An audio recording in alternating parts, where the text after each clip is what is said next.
3, 2, 1.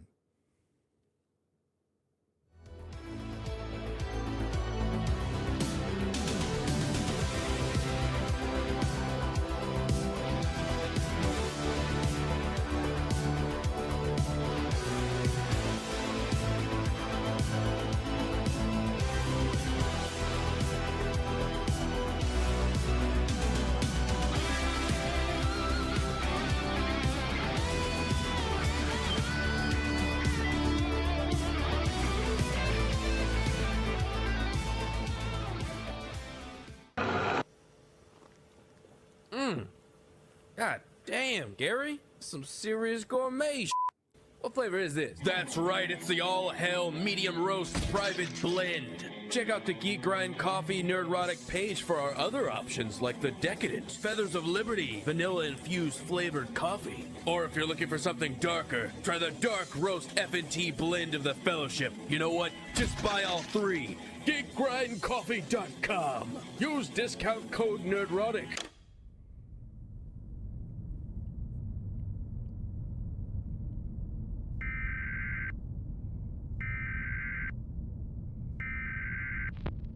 Nerdrotic.com. Welcome, travelers, to the fringes of reality, where the strange and mysterious meet, and the thin veil between fact and fiction is torn.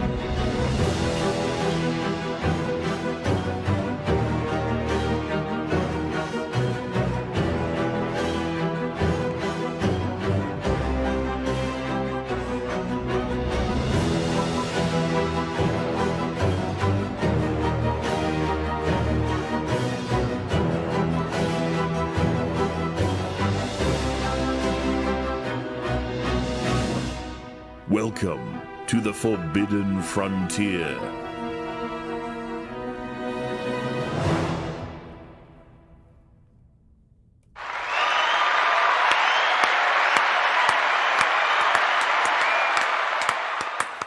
Yes. Yes, Queen. We are here. Yes, Queen. Wait, was that the energy you got from my yes?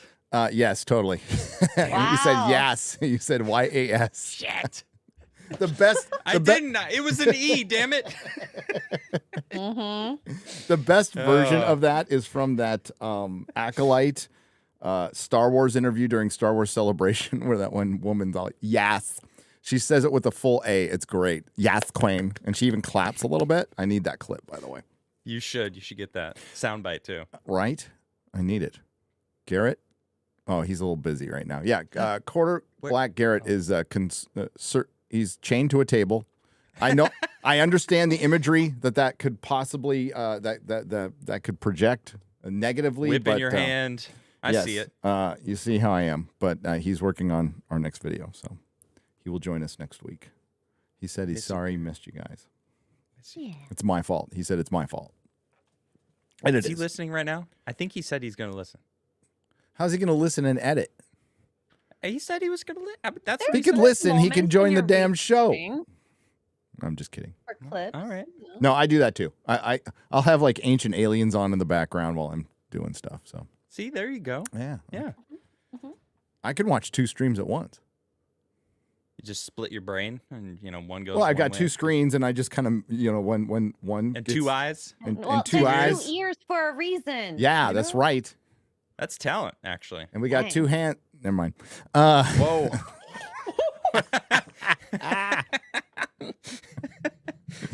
Welcome. Has this turned into That's one a of my direction. streams? I That's think a so. direction.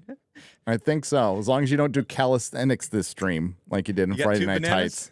Tights. I've never done that, okay? Just to be clear. You stick to 1 banana. All right, wait. I'm a one banana girl. There you go. That's going to get clipped. Welcome to Forbidden Frontier. It's a very serious show, ladies and gentlemen. Serious. Serious subjects, serious show. My name is Gary Beekler. I am from Nerdrotic. And today we're going to discuss for the first hour the UAP hearings. I've watched them again right before the show. Yeah. Lots of stuff to take from them. And I think, as I told Adam in the pre-show meeting and X-Ray Girl, the UFO community's reaction has been equally as interesting. It's crazy. They are fighting like cats and dogs right now. And our boy Jimmy from Bright Insight is just going off on Twitter, which is kind of funny. I love Jimmy though. I do. And we'll have him back soon. We're gonna have him back soon. Adam Crigler, how are you, my friend? I am doing well. I love the show. It's good to show up on time. I knew it was Sunday. I was ready. I'm here. I'm interested to hear what the UFO community has to say because I haven't really been looking at that side of it. I did watch the hearing, and I think, well, when we start talking about it, I'll explain what I think it is. I think it's bullshit, to be honest, and I think it's all about upping their, I don't know how much money they get for their departments. That's what it's about. I think military contracts. I think that's the core. That's what I kept hearing. They kept like dropping these like, we need more defense budget because we can't handle anything against this stuff. And like that was sprinkled throughout the whole thing. And I'm like, that's what it's about. It's not about UFOs. They could show us absolutely nothing. They just want to increase their defense budget. Like that's what this is about. I think it's all about that, or distraction, or both. Feeding the machine. I think it's a lot of things, and I agree with some of that. I absolutely do. I think a couple of guys there were legit, and one I'm not sure about. I'm still not sure about. I'm very. Which one? Which one weren't you sure about? The old guy? The old pilot? No. No, okay. Fravor's like completely legit. Like that guy's an enlisted. Other guy on the other side. No, the one in the middle. Grush. Not Grush. Grush. Yes. Oh, the guy who did Graves. Graves is a pilot. Fravor's a pilot. Fravor's an enlisted guy, an enlisted Marine. So to me, they have a ton more credibility than intelligence. And his answer guy. as to why that he was doing it was really legit. I really liked when asked, why are you doing this? He said, I was on the team of safety. Like that was his job. I don't know if he was in the Navy or the Air Force, but he was saying like my job was the safety and to make sure that my team was ready for stuff that would happen. So if I'm seeing these things and we're not ready for it, so I want everyone to be prepared for something of this caliber. And again, going back to what I was saying, it just feels like they're just trying to increase their budget, the defense. Well, we wouldn't be able to defend against an alien invasion right now. They didn't say that, but that's the vibe I was getting. I know, right? And we'll get into it. We'll say hi to X-Ray Girl, and then we'll get into it. Hi. Okay. X-Ray Girl. Hi. I have to agree with Adam here. There's injecting a lot of fear with a lot of the things that they're saying, the movement, how we're not able to keep up technologically with what they have observed. And that's like eons away from us. So the only way we can do it is reverse engineer. And if we have the stuff, of course, they want more money for it. So as we've seen with a certain bug out there, if you increase the fear, who knows what people would do. So it'll be interesting to see how the regular public reacts to this over time. But I don't know if people care that much. I'm talking about the normies. Well, do you think that those regular people, and I think what you're trying to say is the people who aren't tuned in to like what's happening at all times, right? Because like we are all in the space of like what's going on, what's happening, like what's trending, and I think most people tend to just go to work, come home, spend that's time the with normie. their family. They're not normie. paying attention, right? So. Do you think anyone even knows about this shit? Like, the UFO community obviously is like, they're up in arms and whatnot. Yeah, They said something in the beginning of this hearing that people were coming from all different countries. They were flying there, and this was a sudden huge event that all different people from all different countries are here to see what's happening. And I'm like, is that real? Is that true? Like, are people flocking from other countries? I think the UFO topic is kind of unifying. I actually do. Okay. When it comes to I the see that. interest in UFO, the curiosity about it, it's a very human thing. When it comes to Right. the UFO community, they have been bitterly divided since 2016. 2016, when it got highly politicized, and that's just a year before the New York Times article came out. So, like the UFO investigators came from both sides of the aisle for the most part and got along for the most part because they had that singular focus. Now there was egos and stuff, but then there was a huge divide after the election of Trump. It broke a lot of people. It broke Hollywood. It broke everything. And it hasn't quite recovered from that. And now there's this bitter distrust between certain people. Like, Mike Barra is out there. And I like Mike Barra. He's been on Ancient Aliens, but he went hard on YouTube to where he got kicked off like multiple times talking about stuff that you talk about, Adam, a lot. And I agreed with a lot of what he said. He got a little too into the anon, but okay. to some, like, listen, I like conspiracy theories. I do. And I'll listen to most of them, but going out there and trying to convince like JFK Jr. is alive still was a little much for me. Yeah. Well, it's really? not that I succumb to that stuff. I just No. I like to pay attention to everything that's happening. I like to pay and attention too. I agree. I think there's dabbles of truth in all things. Like whether or not he's alive, like I don't know. Did that plane really go down in what is it, Jersey or something? Like I'm open to the fact that is he gonna like, come back and like announce that he's gonna take revenge on the people that killed his dad? Like I don't think so. Like no, that's the rumor. Or, like, I the think conspiracy. It's like come on. Like was he killed? Who knows? Right? Was he taken out? Was he taken out? He about to I'm open to that. expose certain people, certain elites that was he? Well, the dude was on a path.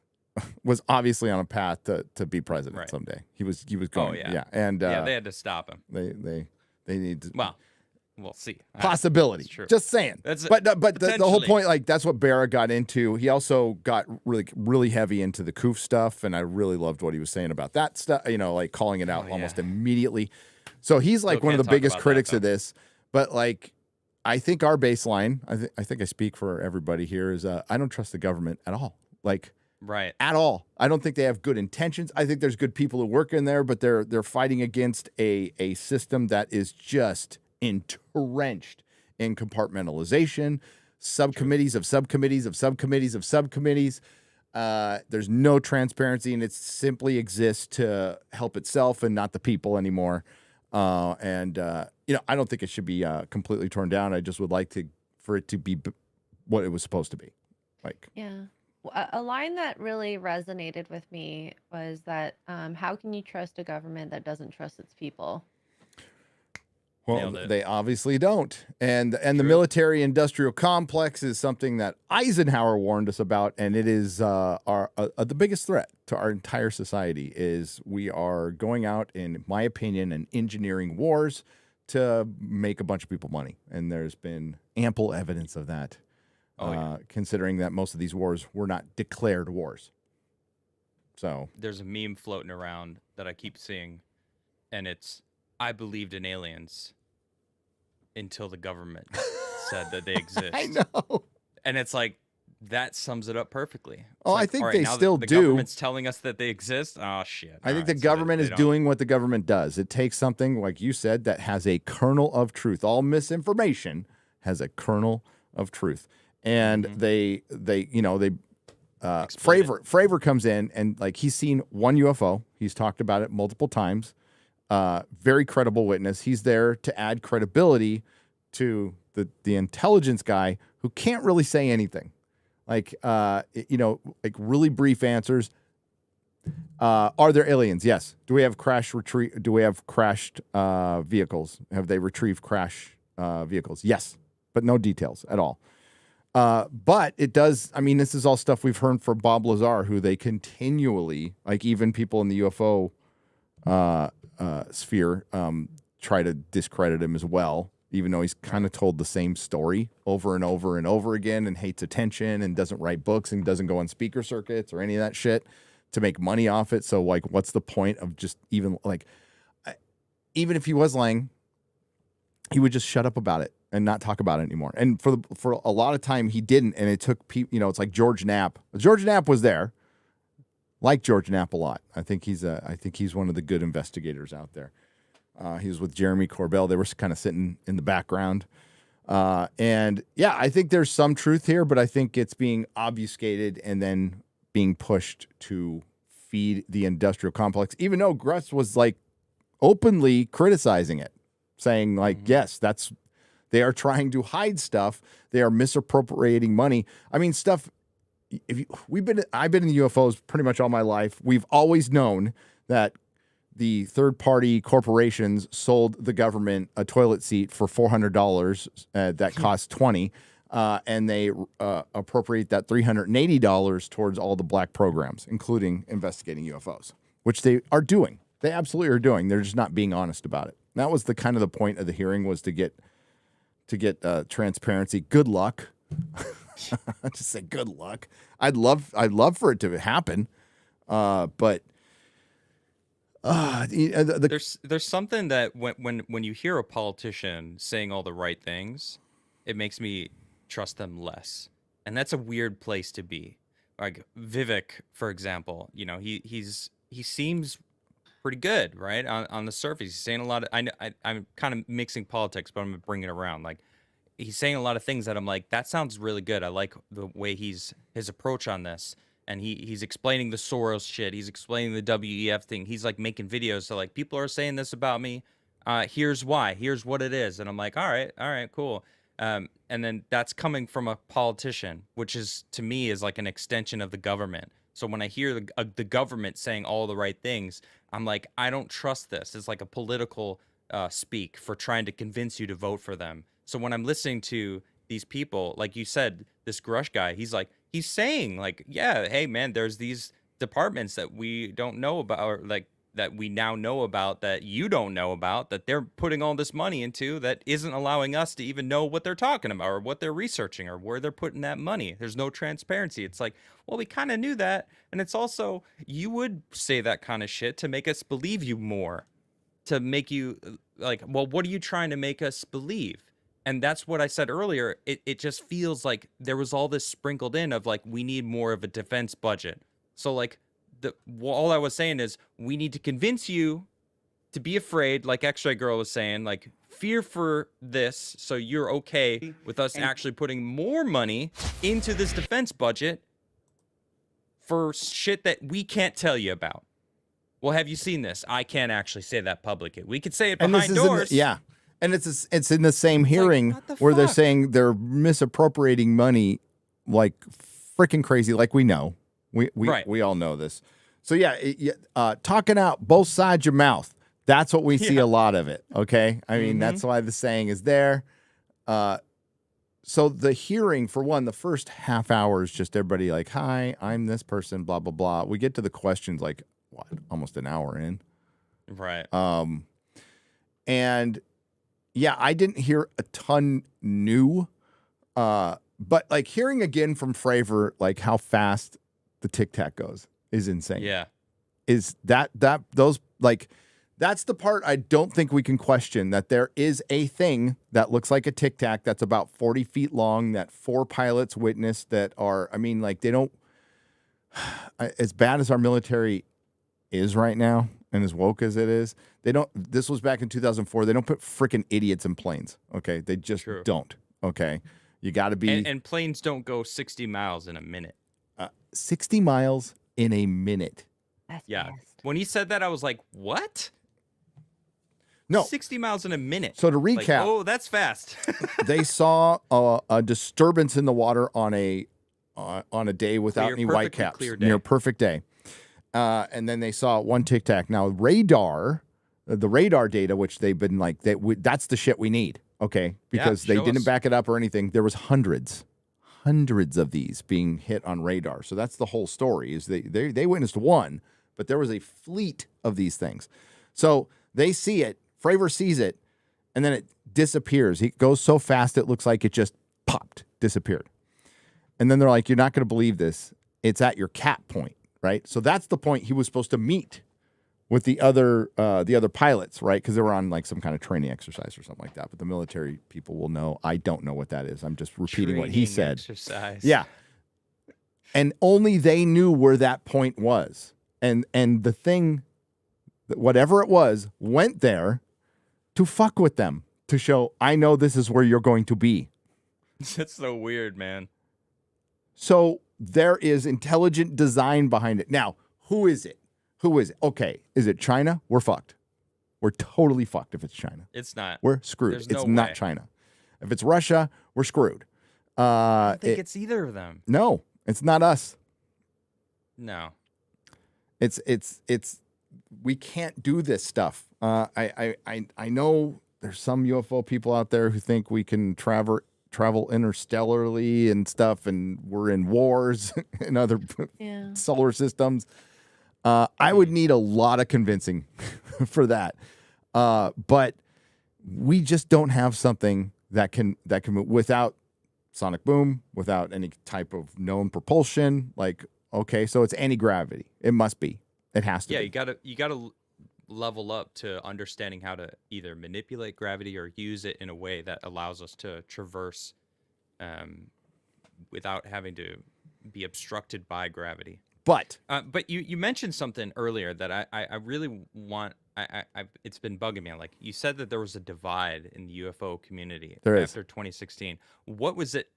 What was the focal point of the divide? Like, this politics, half believes right this, and left. This half believes this. Right and left. And like when Harry Reid started coming out, it was just politics, dude. Stupid. It's freaking stupid. Like, how is UFO shit political at all? It shouldn't be, and they made it, and they fucked it up. That's what screwed a lot of this up. And quite frankly, I think at the core of any UFO, anybody interested in, especially an investigator, is a serious mistrust of the government. The government has been horrible to UFO investigators.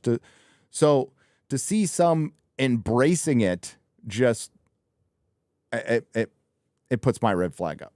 And Stephen Greer is one of those, like, but there's also egos. So Greer is a great example. Like, I watch his stuff, and he was responsible for getting the disclosure thing in around 2001 going, which was great, which was the first hearing of this kind, but it happened 20 years ago. And he brought in witnesses, and they were pretty good witnesses. But since then, it seems like Greer feels like he needs to be the disclosure guy. Like, it needs to come. The information comes through me. Fuck everybody else, which has been kind of weird, and it sucks. But that's human beings. That's the way things go. And then there's other people who just like, I want to hear the truth. I'm not sure about all of this. And there's some people who believe Grush. There's some people who really don't. But like, at least we're having the conversation. But the divide is still huge. It's still huge, and it hasn't recovered from 2016. And this is something I've been really into, listen to like something every single night on this stuff. And then COVID didn't help too. They didn't have their conferences. Now the conferences are coming back, and it seems to be coming together. But, you know, then there's the ancient aliens thing that caused some problem too, which has nothing to do with the politics. It's more of a ego thing. And if you're part of that, you're kind of in that club. And if you're not part of that, or if you used to be, you're out of that club. And there's been a lot of just catty behavior when it should be about the truth. It should be about getting the truth. It doesn't matter who delivers it. That's all I want is the truth. I don't give a shit where it comes from. I think it's great that we see some bipartisan, that they're actually not squabbling over this, which of course is going to put up a bunch of red flags too. You know. Well, I know you skipped past the AOC part because it's hard to listen to. Dude, her. The minute she opened her mouth, I'm all beep. Well, I mean, look, don't get me wrong. Now Luna, hold on, don't. I get me hung wrong. on every word. Yeah, I don't like AOC either. Yeah. I think she is a shill for whatever she's told to shill for. You know, green. She's energy, an actor. Green New Deal. Like, she's an actor who's fed lines. Absolutely. And basically, the thing that she focused on, which multiple people focused on, there's no real avenue for a pilot that sees something to report something to have it come to the right channels, right? In government or in the people that want to hear it and tell the public. because somewhere like, what is it, 5% of encounters actually get reported. So her whole line of questioning, and a bunch of other people were like really trying to, how do we get it so that instead of 5% of pilots reporting stuff, 100% of them, like how do we open the channels so that we get more people talking like, hey, I saw this, I just saw a UFO, I just saw a UAP, something just pinged in my radar that we can't explain, because that's what we need more of. If these things are happening, imagine, right? Only 5% are being reported. So what we're seeing currently right now is 5%.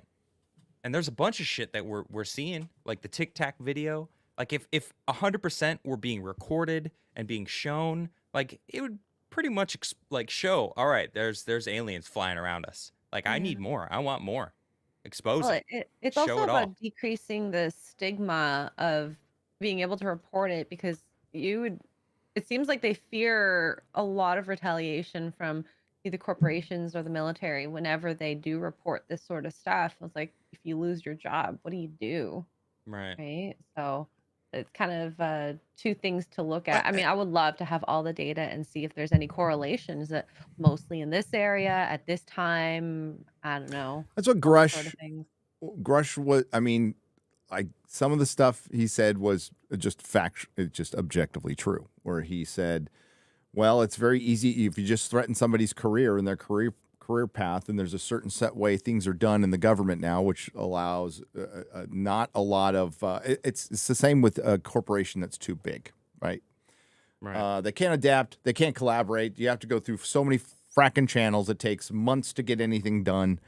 But you can threaten somebody's career almost instantly. And you're right. Like at least 4 or 5 of the Congress people were brought up.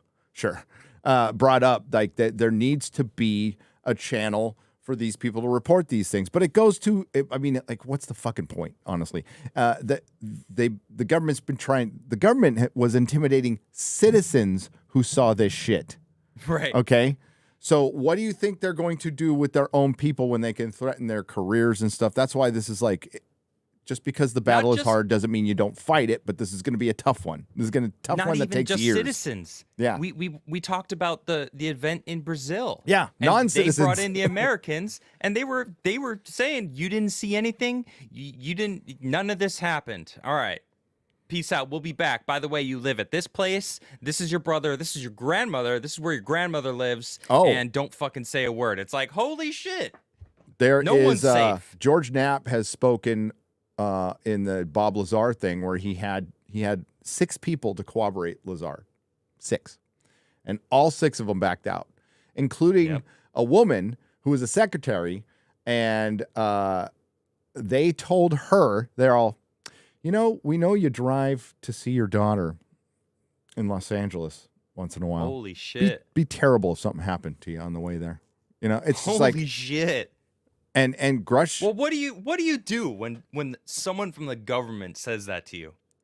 Like, okay, you shut the fuck up. I mean, you what do. happened to Seth Rich? Mm-hmm. Yeah, what happened to Seth Rich? That just so many convenient deaths. Hey, what about that guy? I hate to say it's my favorite one because a guy died, which is terrible. But the guy who shot himself in the chest after he hung himself from a tree. Right. Yeah. The Clinton associate. I'm not sure how. I think it's far more likely that a UFO landed on Earth than that happened. Okay, I'll just say that. Or a guy who drowned paddleboarding, but then turns out he had like blunt force trauma to his head. Weird. That's what they're saying. It's a little weird. It's a little weird. Yeah. I mean, I've partied harder than most people I know, and the only dead guy at a party was me. So when I OD'd, so that I know of. Yeah, this is Graves. This is Mr. So he's another. He's the gimbal guy. All right, but he also worked in the safety area, and he was talking about Boeing. I thought this was interesting. On the East Coast in 2019. So this is relatively recently. Correct me if I'm wrong, chat, please. You always do. I just want to come out and say it. But feel free to correct me if I'm wrong. I'm pretty sure he said 2019. More recent than the 2004, right? They witnessed a football field-sized red cube. Now, if it was black, I'd be a little worried about getting assimilated, but it was red. Okay, so and it was at a base, and for 45 seconds it came down, and it buzzed them and went out over the mountains. Came back later that night and started like rushing towards security guards, and then backing off and flying up. In other words, fucking with people. Now they did briefly mention the all the nuclear silos that were visited and messed with too. Briefly. Now they make a big deal about these people are under oath. That doesn't mean shit. They've learned how to lie truthfully. They perfected it. So it doesn't mean, but it doesn't mean I don't like Burchett, the main guy who was running the hearing. What was his name? Burchett? Oh, I don't remember. Burchett? I liked him. In Accidental Truth, right? Yeah, he's an Accidental Truth. I like that guy. I think he's about like a good head. He just I think he likes UFOs and wants to know the truth. And if I got into Washington, that'd be the only thing I gave a shit about. Which I won't, by the way. But no, this guy talks about how some multiple witnesses from Boeing and the military saw this red cube. Like that, I haven't heard that one before. Maybe other people have. Red cube in a white sphere. In a white sphere. I've heard the cube in a sphere flying next to a plane that's smaller, that's not the size of a football field. But the cube in the sphere thing has been around for decades, by the way. Really? Yes. And so is the Tic Tac. So I grew up, as you may or may not know, I grew up in San Diego. People saw UFOs there all the time, but we kind of always thought, well, it's the military. We have, I have Camp Pendleton. I was closer to Camp Pendleton where I lived, to where you can hear their war games, like when they're bombing each other and stuff. It would shake the house. That was kind of a normal thing. You always saw like Chinook helicopters or Black Hawks flying over, like all these fucking crazy military. We used to call them Blue Thunder. Great movie, by the way. Roy Scheider, check it out. But no, a bunch of people have, like, the Tic Tac type of UFO has been seen in San Diego for a long time, a very long time. But again, San Diego is there's a ton of mystery booms there. I mean, there's sonic booms, but then these booms felt like they came from the ground. That shit has always been happening there for as long as I can remember. So it's been a weird place always. So the Tic Tac type of UFO has been described back as far back as the 50s too. So this thing has been around a long time. And when they say it's ours, I have to remind everybody that incident happened. If you don't know, a lot of you do know already. It happened like 20 years ago. Is your camera frozen, or are you just really interested? I freeze all the time. I can't. I don't know what's going on with it. What kind of just frozen? StreamYards thing, I think. What kind of camera do you have? I got a freaking nice camera, dude. I think it's something with StreamYard. Dude. It might be. It might be the. Do you use a 4K link on it? I think so. Yeah. Okay. I have. I have a really nice graphics card, and I have different input cards that I've tried. Like I have an Elgato one, so I can stream my PlayStation, and I use that as an input, and it still freezes. So it's not my input cards. Yeah, StreamYard. It's not my camera, because I actually got a new camera. Try to figure that out. We're looking into new software to stream it. It's kind of a bitch because I don't know, man. I mean, I'm the only one who freezes. No one else freezes. That's what I don't understand. There's a bunch out there that lets 4 or 5 people in because of Friday Night Tights. I need like 10 slots, so that's a little more difficult. But Mr. Graves here seems like a pretty legit dude. But like,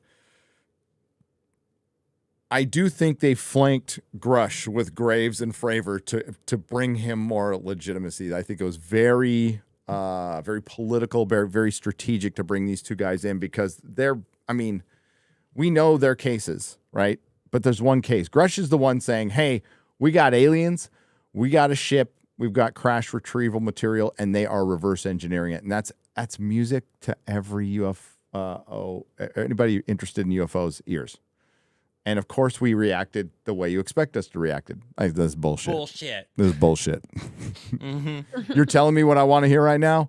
What do you want? What are you doing? What are you hiding? Now, I mean, it's hard not to mention that this hearing, although it was planned in advance, did happen. How far in advance? I can't get, I've heard a month, I've heard 2 months. But just because it's planned in advance doesn't mean like the date they chose wasn't with perfectly in the line. The thing is though, like Matt Getz was there hunter. and Matt Getz would want like fucking, Biden's son prosecuted. So like that's true. But it is awfully coincidental that happened right when the plea deal with Biden's son went down. And then of course they're prosecuting. And I think this is just another distraction. They're prosecuting a former president again, that'll bump him up 10 points at least, minimum, maybe more. Maybe he might have 100% by the time we're done. If they arrest him one more time.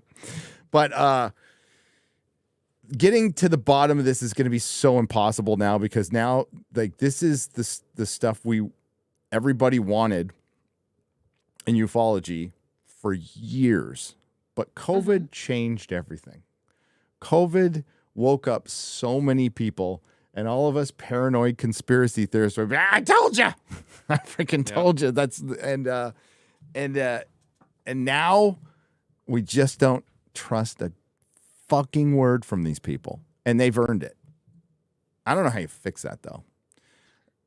I was gonna say, how would you believe someone announcing this then? Like, who would it have to be? I'd have to see it myself at this point. Would you even believe it though? Well, like, yeah, what I don't does think that mean? Seeing a video or going to no. I'm the driving. site? I'm driving to California in a freaking Oh, and see, UFO. like, a Yeah, Tic if I Tac got need to flying see by it myself. Okay. But if I they were disclose it, right? Like we kind of talked about it earlier before we went live. Like if there were aliens that came down on the front lawn of the White House and came out and were like, "We're here to meet your leader," and there was like a video of them doing it, and then like Biden's shaking.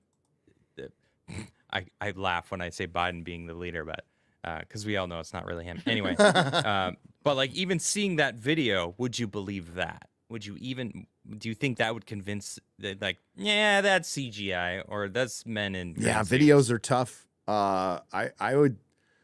I'd prefer they declassify older photography that you can't fuck with. Right.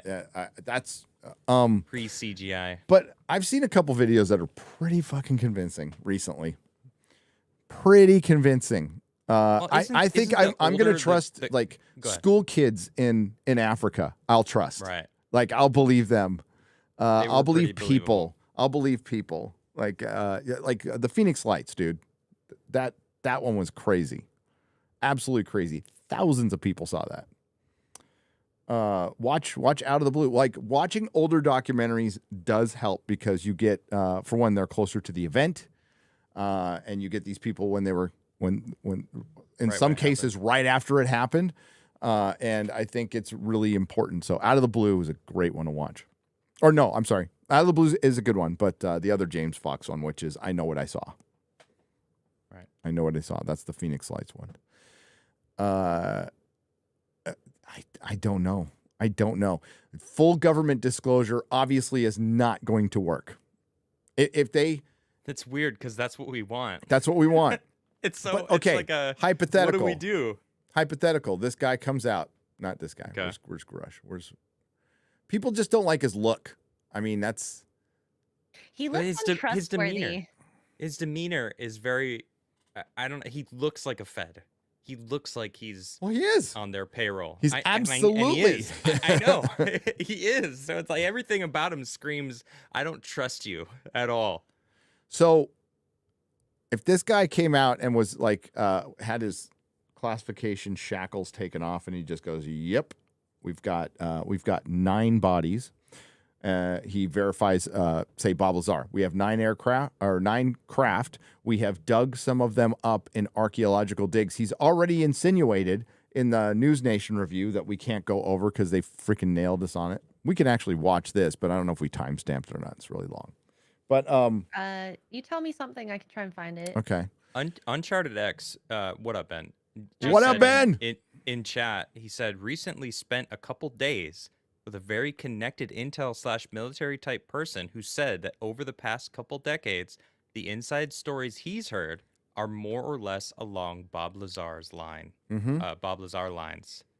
I mean, I believe that. That they have secret craft. They're trying to reverse engineer the shit because it's technology, and they're obsessed with having the most, having the technology in their control, and not our control, their control. That's a important distinction because they believe they're the elites. They know best. Yeah, that's why they don't tell us shit. Well, that exactly. I could not agree more. It's the technology. It's never. I don't think it's ever been about freaking people out. Right. I just think it's about the technology. Oh, the world can't handle it. No. You just don't want the world to have what you've got. Like, what is there free energy? Like, is there some device that allows us to take energy from the air? I mean, Tesla kind of they blackballed him 100 years ago because he was trying to do that. Let's look at what happens when people freak out. The governments use it to their advantage. They would love for us to freak out over fucking aliens because then we'd be all, save us, government. Here's all the money you need for some space defense force. Like, what happened to you? What did the Patriot Act? What did the toilet paper? What did the Patriot Act come out of? It came out of 9/11. It came out of 9/11, and we gave up our rights. Yeah. And National then you're right. Defense Authorization Act. It just continues. And look at COVID. It gets worse and worse. We're getting constricted into these, like, you don't have freedom anymore. COVID broke some people, dude. I was at Comic-Con. For the most part, nobody wore a mask, but there were guys wearing like full plastic, and like it's like, oh man, there's some people just not coming back from that, and that's sad. No, you're right. Whew. But Ben, what's up, brother? Hope you're doing well. Got to get you back on the show. Yeah. Go subscribe to Uncharted X. Also thought it was legit that one or more of them came from archaeological digs, one from the Giza Plateau. That was, okay, that part, if you can find, I don't know if that part was in the hearing or not. I don't remember anything about it. I don't think it was. But Russell Brand did a video on the possibility of we have something and we built something over it, a building. I think people stretched it to a monument, whatever. On purpose or? Maybe. I think so. Maybe. When I was watching a lot of the Brother of the Serpent videos, and they and even some of the Jimmy Insights, Jimmy from Bright Insights videos, and there's a bunch of things talking about the water level in Egypt and how it used to be significantly lower, and they built that dam to allow more water in the area, but it also flooded a lot of these places. And it really does feel like there's something underneath the Sphinx. And there is even like that, I don't remember that rumor or something in like Egyptian lore, like the guy from, man, when we had Ben on, he hit one of his buddies. It was his uncle or his father maybe, right? I really got to remember that guy's name because he's freaking awesome. I'm sure Ben's just going to be like, it's this person. But there definitely is something under there, and I think they're trying to hide it. I think that might be the reason why they built that dam and flooded the whole area and cut everyone off from going down underneath there, because there's something underneath the pyramids, underneath the Sphinx, something down there that maybe it's a ship that they can't bring out. Maybe it is like the mothership in Egypt, right? Maybe it has the tools of how they did all the freaking moving of the stones or the shaping of the stones, or any of this stuff. Maybe they know and just maybe don't the ancient aliens guys got it right. I went way away from like, no, it's man, but now it's like, oh shit, they were right. No, or maybe it was man back 30,000 years ago, and they had this technology, and it's still down there, and they found it, and they're like, holy shit, that might freak. That might freak society out a little. Giorgio's bit to learn tweet was that we were not the peak. Giorgio's tweet was great, by the way. Oh, yeah. Hang on, I got it. I got Yeah, on bring X. that up. That made me laugh. That shit cracked me up. Yusuf Awan. Thank you, Ben. Hakeem El Awan. Yes. Thank you. Ben from Uncharted X in the chat. That's awesome with all you lovely people. Subscribe to his channel. Yusuf Awan. Yeah. Amazing. Amazing. The Pyramid Code is it was like, that was the first thing that I watched that started me on my path of being obsessed with ancient technologies and stuff. That's a good one. That's a good That primer. was years ago. That's a good primer. I don't remember when I first saw that. And we've got some like cool stuff to talk about with the Snake Bros, especially with the mysteries of the Megalithic. That's the talk they gave at both Ben and the Snake Bros gave great talks at the Cosmic Summit, and you can, if I think it's $40. I'm not sure how much it costs, but you can go. The Cosmic Summit is on HowTube, and you can buy the whole thing and watch their. Ben got cut off a little bit, but he went off. He did another live stream, so that's good. I watched it all. Yeah. And it's as much as I'm into this stuff, they always find something new. I'm like, what the fuck? In the beginning of the Mysteries of the Megaliths, Brothers Serpent, the Snake Bros, talk about they show this part of I can't remember which pyramid. It's a pyramid on Giza. I forgot which one it was, but the base of it is like covered in polygonal stones that look like they were shaped specifically, but it's the height of two people, but some of it's buried in the sand still. And I guess the prevailing theory of archaeologists is like all that stuff was just taken off to quarry, but then why wouldn't you take the bottom layer off? Why would you start at the top?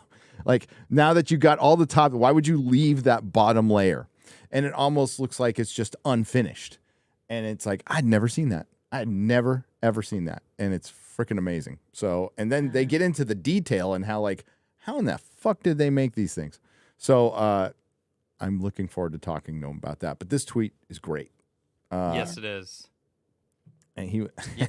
I want to know how they made the vases. Yeah. Ben just said them vases. I just also... How did they do that? So I also... This is embracing a meme that really, I think, catapulted Ancient Aliens. Because Giorgio's hair wasn't always like this. When I knew him before Ancient Aliens, he had like normal hair, right? Okay. And I think they I think somebody at History Channel, like some... hair and makeup person like just got their job or whatever, and they just went nuts on his hair, and he embraced it like immediately. And instead of getting all pissed off about it, he's like, "Oh shit, I'm gonna make shirts out of this," and fucking that's how you deal with it. That's how you do it. It's true. It's great, absolutely great, and it worked. And it worked. He's memorable. Oh yeah, it worked. I got to find a way to get him that footage. He asked me when we went and saw Ancient Aliens live, but he had a bunch of handlers around him. So he said, "Give me your phone number." So I'm like, "I need something to write down." So I went back to go write something down, and then like all these bodyguards wouldn't let me come back. I'm like, "All right, I'm not gonna, here, give it to him." And I doubted I even got to him. They probably threw it away. But yeah, I have on my drive his like test footage that my friend edited. For the Ancient Alien stuff, and he wanted the original footage. If you're out there, Giorgio, I'll get it to you if we can get in contact. But I have it. That I'll show it. We should show it sometime. Yeah. Well, we can do like a live reaction. Yeah. To that original Ancient Alien stuff. Yeah, we went. We got it's called the Speakeasy Bar in San Francisco. And there's just a bunch of books in the background. So it looks like the kind of place you'd do an interview with somebody from Ancient Aliens, like lots of books. I'm a scholar. In a library. In a library. And that's what we did. And I'm trustworthy and learned. And yeah, we hired some girl to do the interview and did it. I lit it. That's all. That was my contribution, was just lighting and some production on the interview itself. Not much.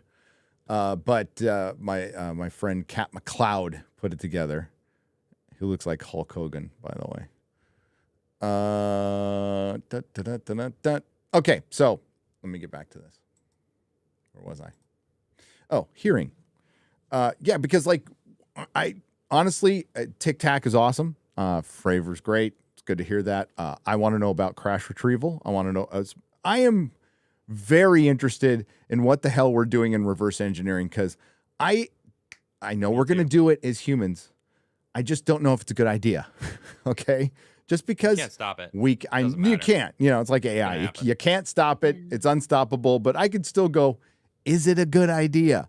Because I never really thought. I'm like, of course we reverse engineer it. But then Bob Lazar put it, I think, eloquently, where he compared it to dropping a nuclear device in the middle of the 1600s or a nuclear bomb, and they open it up and they die, and then the people go check on them, die, and then everybody in that closing area dies, and something very similar can happen. So the guy before him, before he got to S4, died in an accident. They didn't say an accident messing and he said it's like really simple. There's element 115. There's like this orb and like there's not like a bunch of buttons or anything, but the power that's involved in this. In one interview, Lazar said you could blow up the state of Nevada, like an entire state. I could see that though. Like they're going speeds that we can't do now. And our bodies can't handle it in a vehicle like that. Yeah. Like, well, that's why I think Gary's right on the fact that they're not actually in these ships. They built like, I don't know, synthetic bodies to pilot these things, that they're not actually in there. They're just these things that they built to control them. Yeah, they're like bio-drones. Bio-drone. Bio-drones. Yeah, exactly. Like, that makes sense to me. It totally makes sense because traveling in space, even probably for a really like, why would you even need to do it? If you have the capability of making a bio-drone you could just, I don't know, they automatically send and back up everything they observe instead of going there yourself. That's what you do. True. That's what we would do. That's what we do. Yeah. Right? Yeah. Look at Mars. So we got rovers roaming around on Mars right now, supposedly. No, I believe it. I'm just kidding.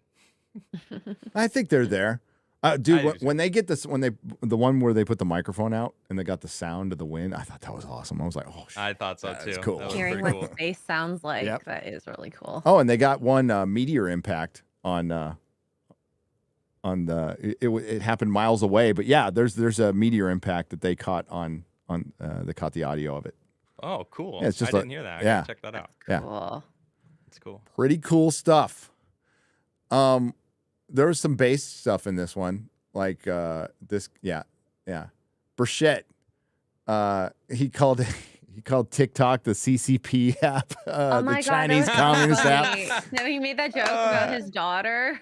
Yeah, or his granddaughter. I don't remember. Yeah, calling him a boomer. TikTok. And then Miss Fox, this grandma, called the Biden administration a complete embarrassment over the balloon and shit. I'm like, yeah. Oh, yeah. That's right. That had me laughing, dude. It really is. Like, if you actually have a UAP traversing your country for days.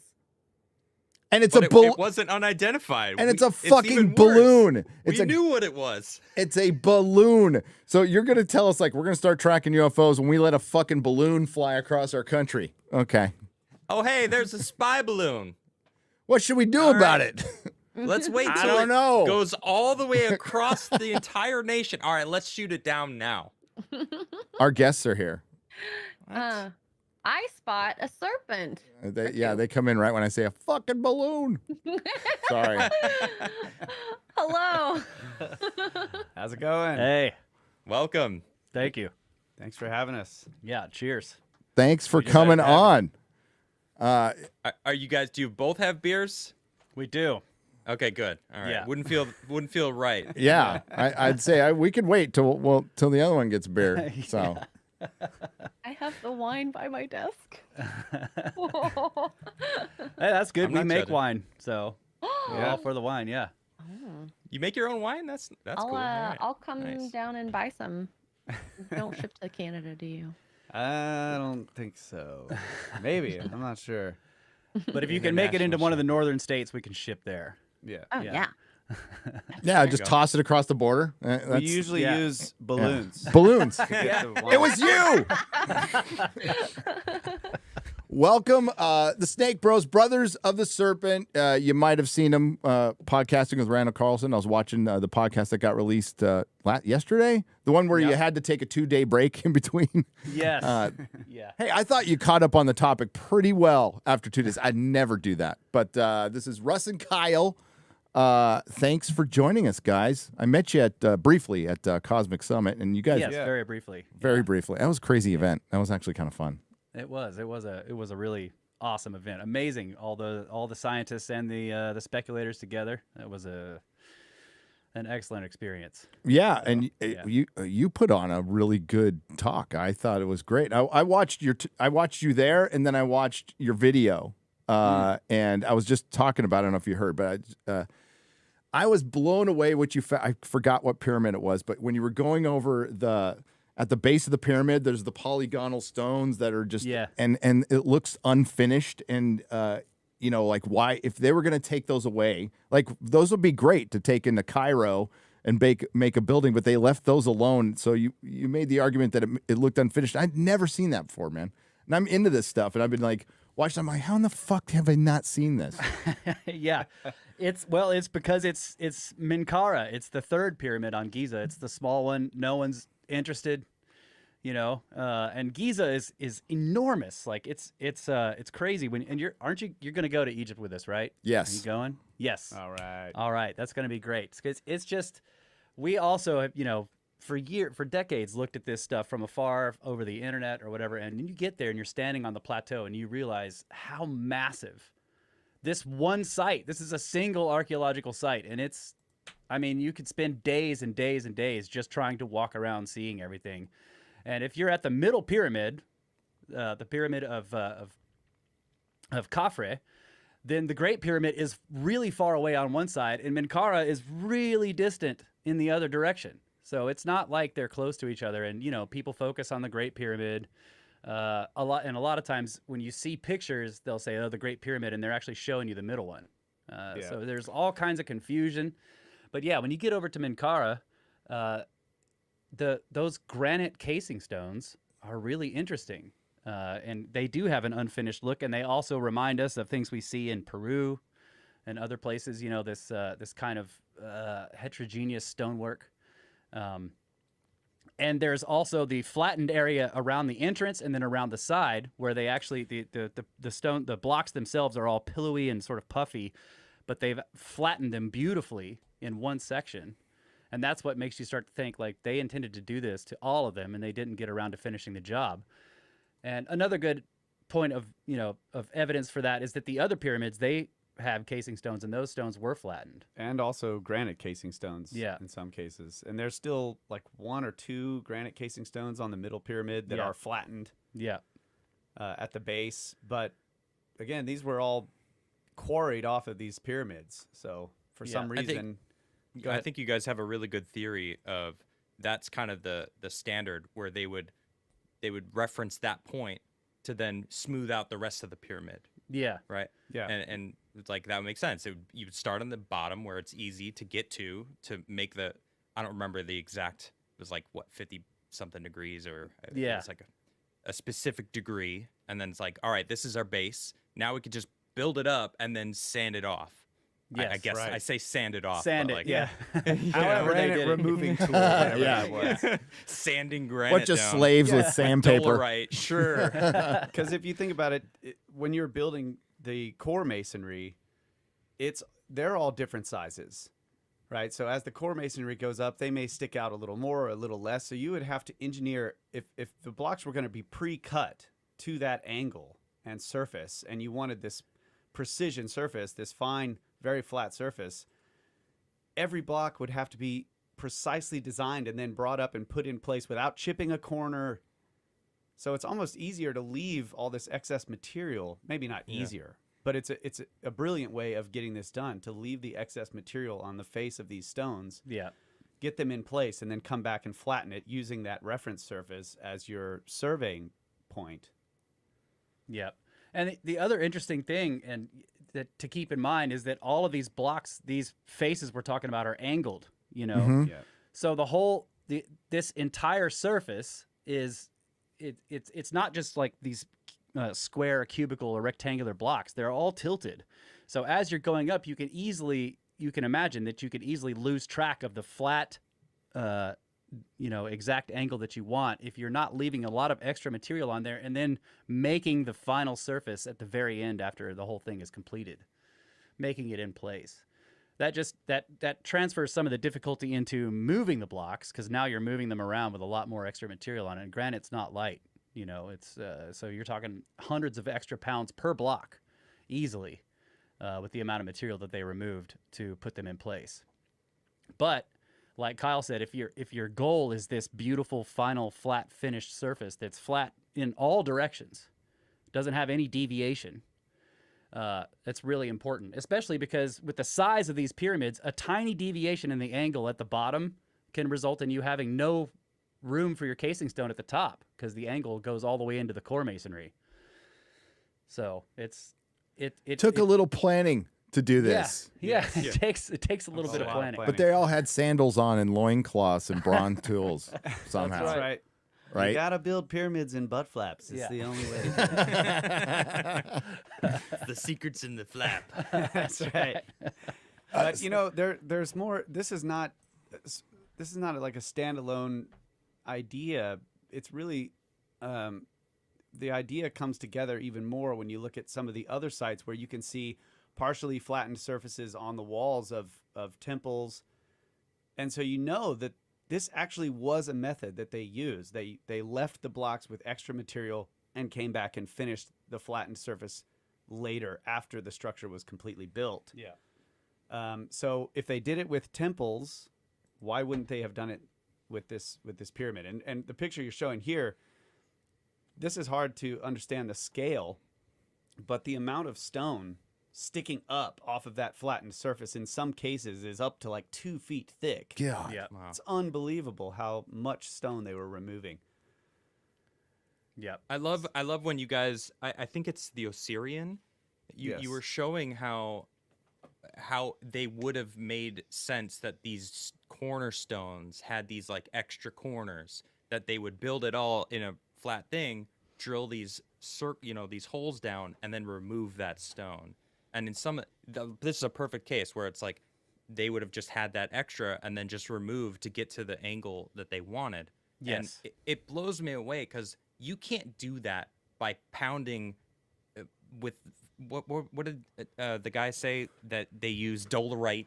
Yeah, rocks pounding to- stones. Yeah. It's like you can't do this kind of precision with a freaking pounding stone.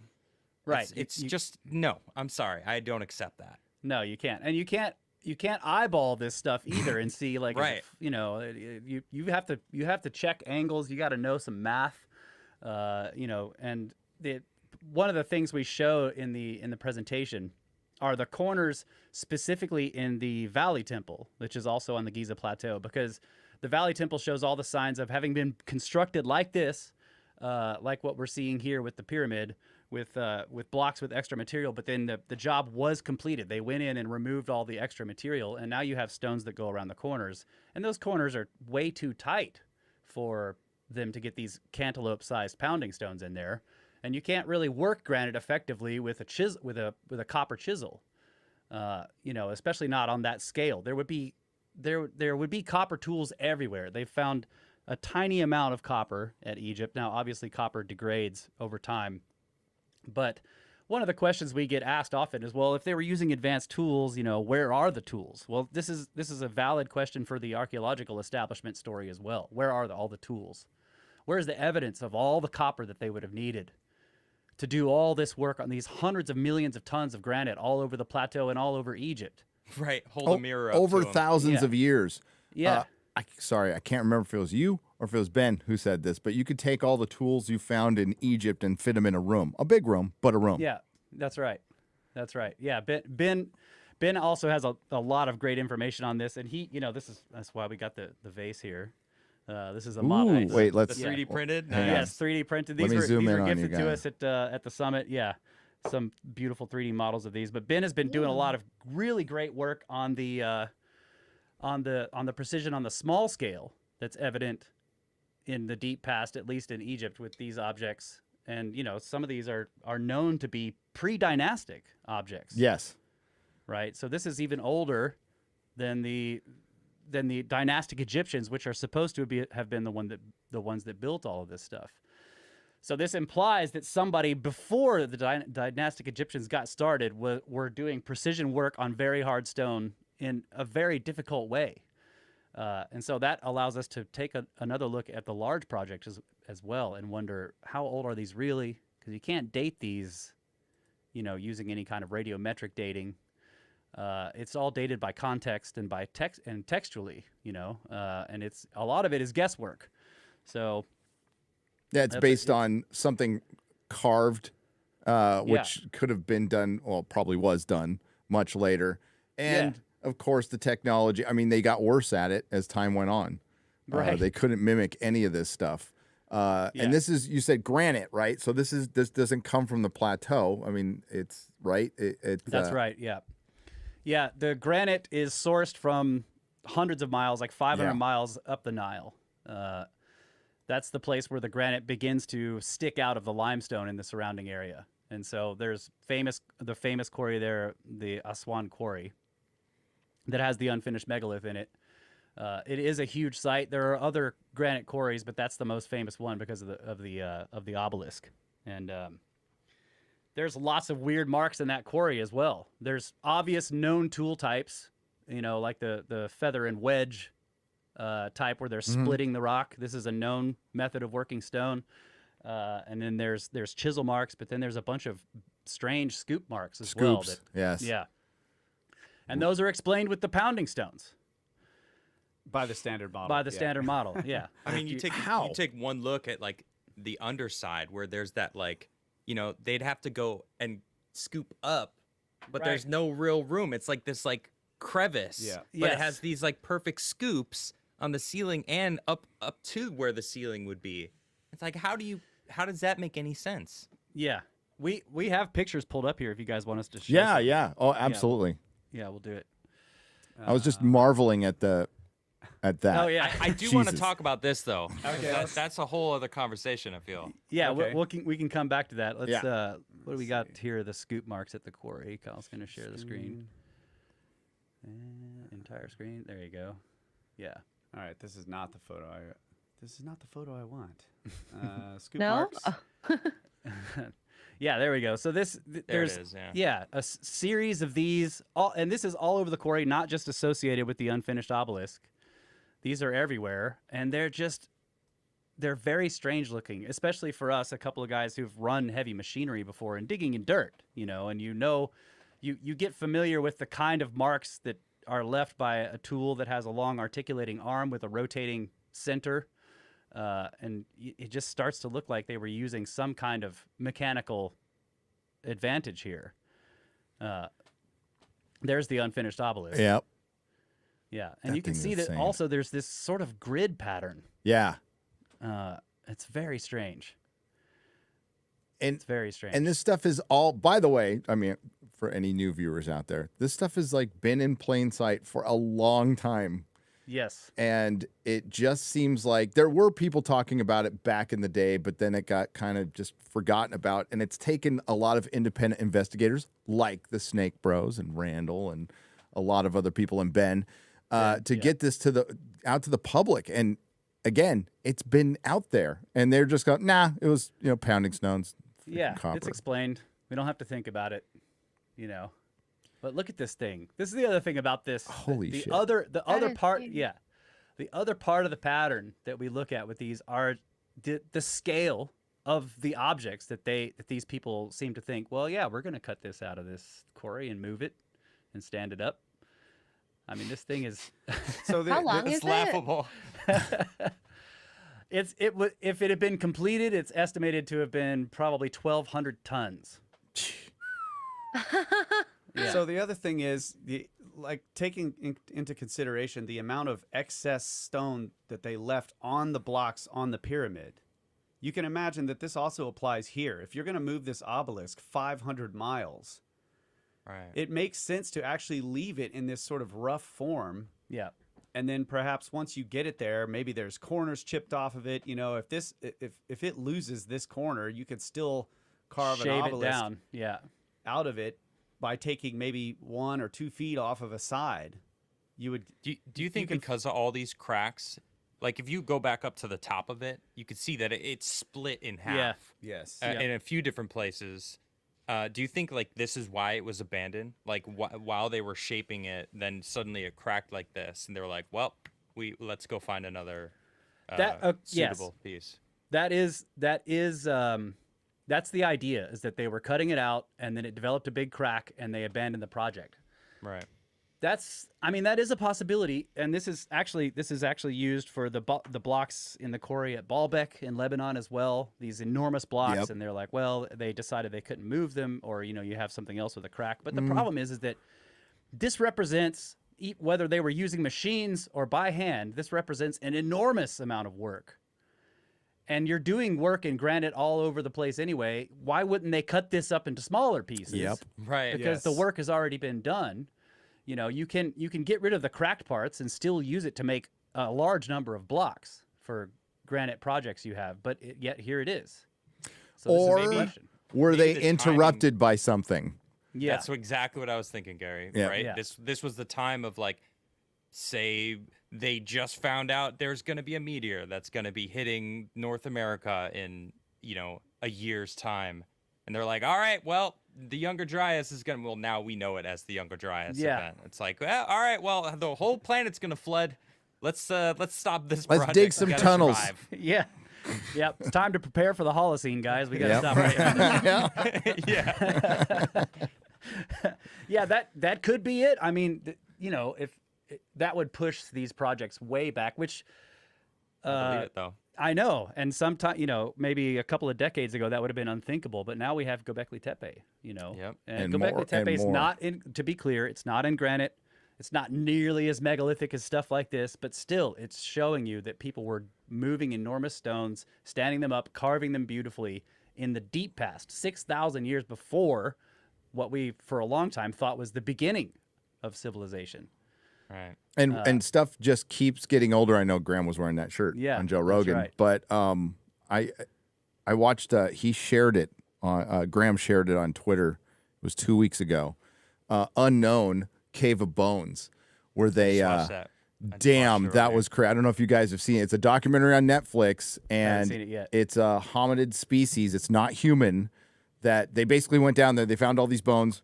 Long story short, they buried their dead in a ritualistic fashion, and it's And it's 250,000 all years the old. bones are from this one species. It's not like multiple bones down there. It's this one species that went into this pit, into this cave, and it's like deep into this cave, like really into this cave. It's crazy. And Yeah, how old are they saying it is? 250,000 years. Oh, yeah. man, yeah.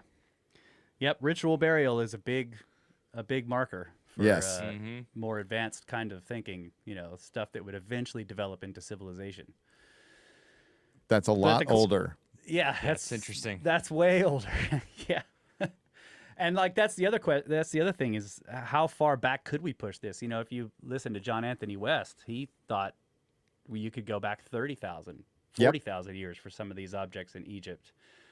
Well, that's not- what some people say. The Sphinx is 26,000 years old. So Robert Yeah. Schock was pushing Look it at the back water that far. erosion. And it's like, Yep. hey, you know what? I could actually believe that. I feel like there was some sort of civilization that was around 20, 30,000 years ago that was doing all these things. Because it's Yeah. obvious that it was technology that was making these cuts Yes, and moving these stones. That's what it seems like for sure. And now the other interesting thing about the end of the last ice age, the Pleistocene Holocene transition with the Younger Dryas, is the fact that it was so catastrophic, as evidenced by the mass extinction and all that, is a good reason to say, okay, so if there was a civilization back then lots of the evidence of it would be completely gone, just totally erased.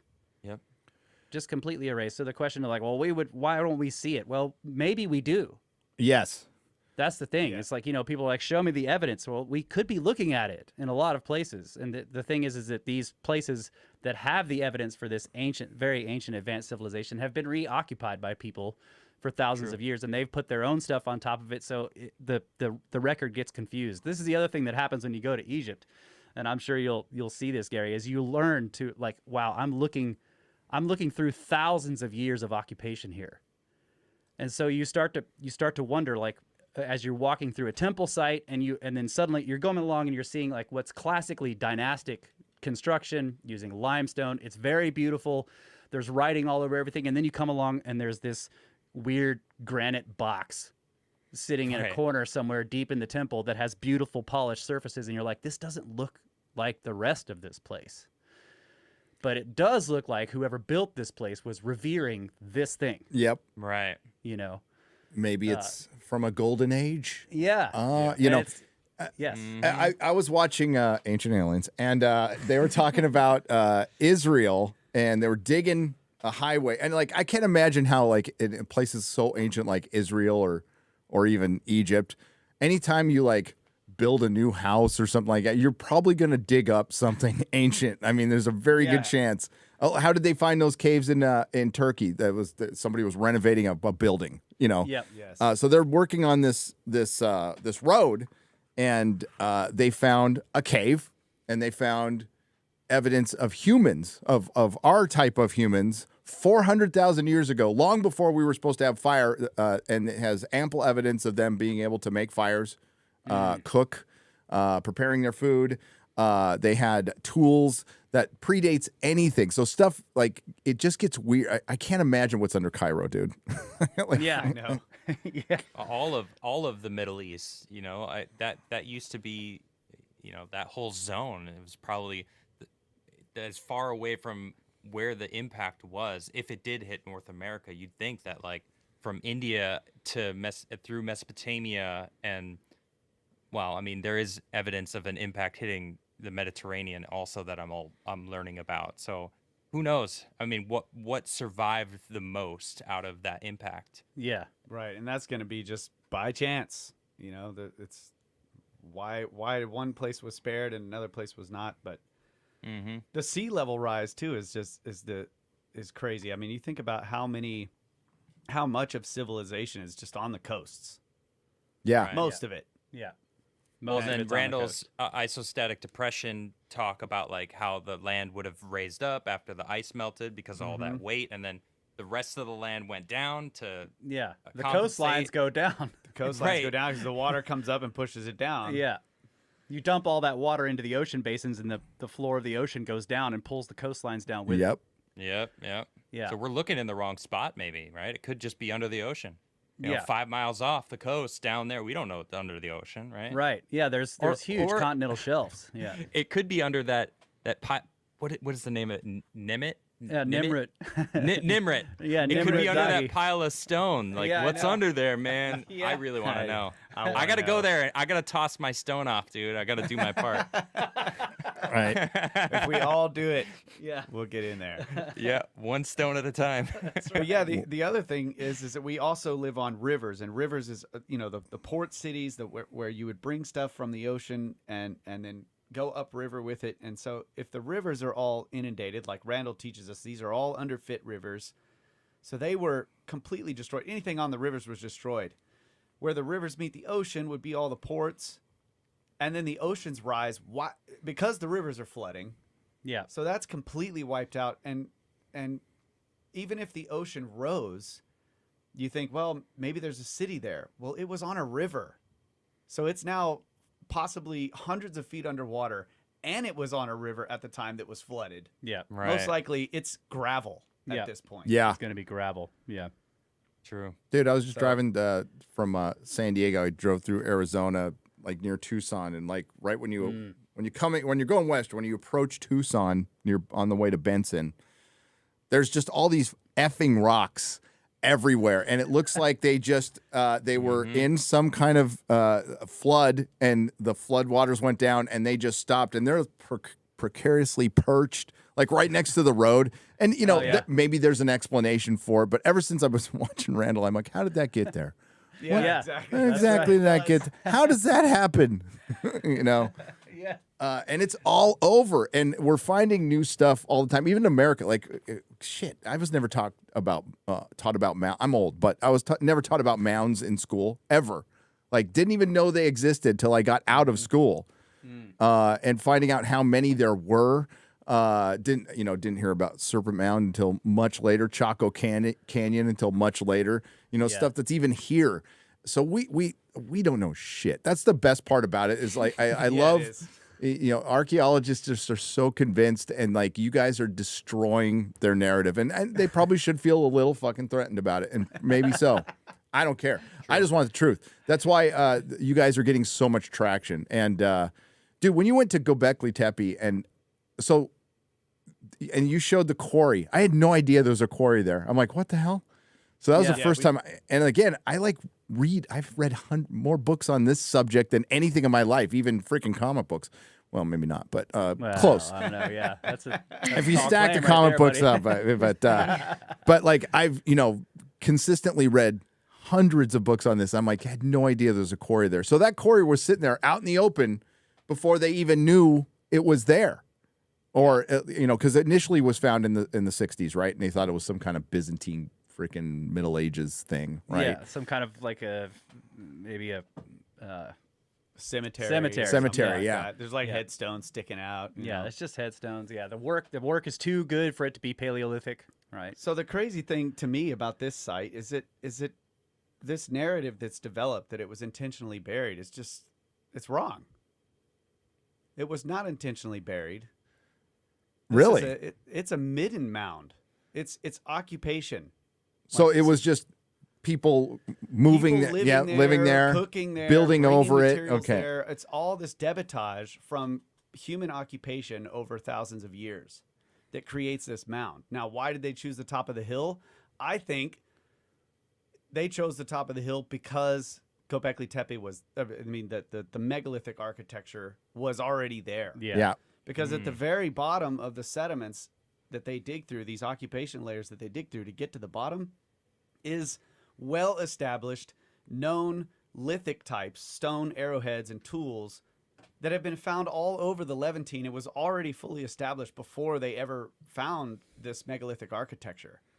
But because that's what they found at the bottom, they're like, wow, these must be the people who built the giant stones. And buried them. But you said the water was really far away, though, right? Yeah. So you still think it would be worth it for them to like take up residence in these spots, even though it was like it made life a little more difficult if the water was that far away? Well, they did it. Yeah. I don't know why they chose that, but they do have cisterns. They had, they dug pits in the bedrock, which is limestone. Somebody dug pits in the bedrock. Someone did. Yeah. Right. So, but it's just, to me, I don't know why they chose the site. Now, Gobekli Tepe is on the highest hill in the Germush mountain range, which is it's basically eroded limestone hills from a long time ago. Sedimentary rock, right? It was a seafloor at some point. So now it's dry, it's uplifted, and it's been eroded. And this particular one is the highest one, and that's where the megalithic architecture sits. I don't know why they considered it holy, right? You talked about you just mentioned those sarcophagi that were beautiful and smooth that don't look like they make any sense, but then the place was built to like honor it. They're like, look at this amazing piece that was here we found. Let's honor this. It's holy to them. So like maybe these people come across Gobekli Tepe and are like, what is this amazing place? This shall be our new temple. That's what I think too. I think that's a very likely situation, that the reason why all of these lithic types that are associated with the pre-pottery Neolithic, they, exactly what you said, possibly found this site and revered it and kept restoring it over hundreds or maybe even possibly thousands of years while they lived there. And of course, midden is building up the whole time that they're occupying the site. Maybe they're feasting there. There's tons of bones. They were producing a lot of food. And to be clear, this mound, this midden mound, is like 300 meters in diameter, right? How 15 meters 15 tall. meters deep. Like that's a lot of trash. Yeah. Over You know? years and And, sediment and like the moe in Easter Island, a bunch of them are buried up like to here, but like they're kind of crooked, and Robert Schock has said that might be sediment. That's how old they might be. Right. So yeah, 1,000 years of trash, 1,000 years of dirt, bones. And then the T-pillars, Ben mentioned this, I think you guys did too. The T-pillars, some of the walls were built around them, like covering up some of the relief carving. Yeah. Yep. Absolutely, yes. The rock walls. I think that these rock walls are possibly attempts at restoring the megalithic architecture. Yeah. Right? They're built to hold up these megaliths that used to be likely freestanding. Maybe. They just don't look contemporary with, and it's definitely not the same craftsmanship. Now, it's not like you can't have both megalithic architecture and like rock cobble walls in the same civilization. We have it. So it is possible that they are contemporary, but they do cover up carvings. So why would you spend all this time doing this high relief carving and then just like, oh, well, we need to stand it up. Let's build this giant wall that just covers up the carving. It doesn't make sense to me. And it's such a crazy puzzle as they're digging down. There's obvious multiple restorations of this site. So we've kind of started talking about this idea of ancient archaeology, that it's almost like these people in the ancient past were digging up circular enclosures of Gobekli Tepe to reveal to themselves the carvings and the architecture, and then they were like restoring it the way archaeologists would do today with like a temple or something, kind of rebuild it, do it as best they can, piece it back together. And then they have to build retaining walls to keep the surrounding midden from flowing back in. There's so much midden there that every time it rains, that stuff's coming in. Yeah. So it looks like they did multiple attempts at restoration and probably had a storm, earthquakes, pillars fell over and broke. They rebuilt them. It looks like walls have been rebuilt multiple times in some cases. But it's not intentionally buried. Yeah. That burial is most likely inundation from a flood or something where the retaining walls failed and these walls of midden that are 20 feet high collapsed and fell in. And that happened in multiple stages. And the archaeologists have seen that this is, there was one burial attempt, and then they came back, 800 years later or hundreds of years later and tried to bury some more. It's definitely not clear cut that it's like everybody got together and said, let's bury this entire enclosure, because that's just ridiculous. It's how too would much. That's what when we heard it. I mean, that's been the prevailing theory, and I'm not really sure how. I guess they just had lots of time. But okay. So, are you saying it might be older? I think that. Yeah. I mean, look, it could be even just hundreds of years older. So, for example, when they started digging over at Karahan Tepe, they're like, "Oh, this is older." Mm-hmm. Right? So I think Karahan was 600. Yes. Yeah. Hundreds of years older. So that's already pushing it back. Like, this architectural style was already old by the time Gobekli Tepe to the current dating situation. Right? It was already old. So yes, it's definitely possible. But it would only take maybe a couple hundred years, right? Yeah. If you built something and then abandon it, and a couple of hundred years later, you're gone, and other people find it, and they're just like, wow, look at this, and they start living there. It doesn't have to be 10,000 years old. Yeah. I don't think it would be that much older, because it is limestone, and limestone, the wear on the limestone over that long of a period of time, I think we would see much more.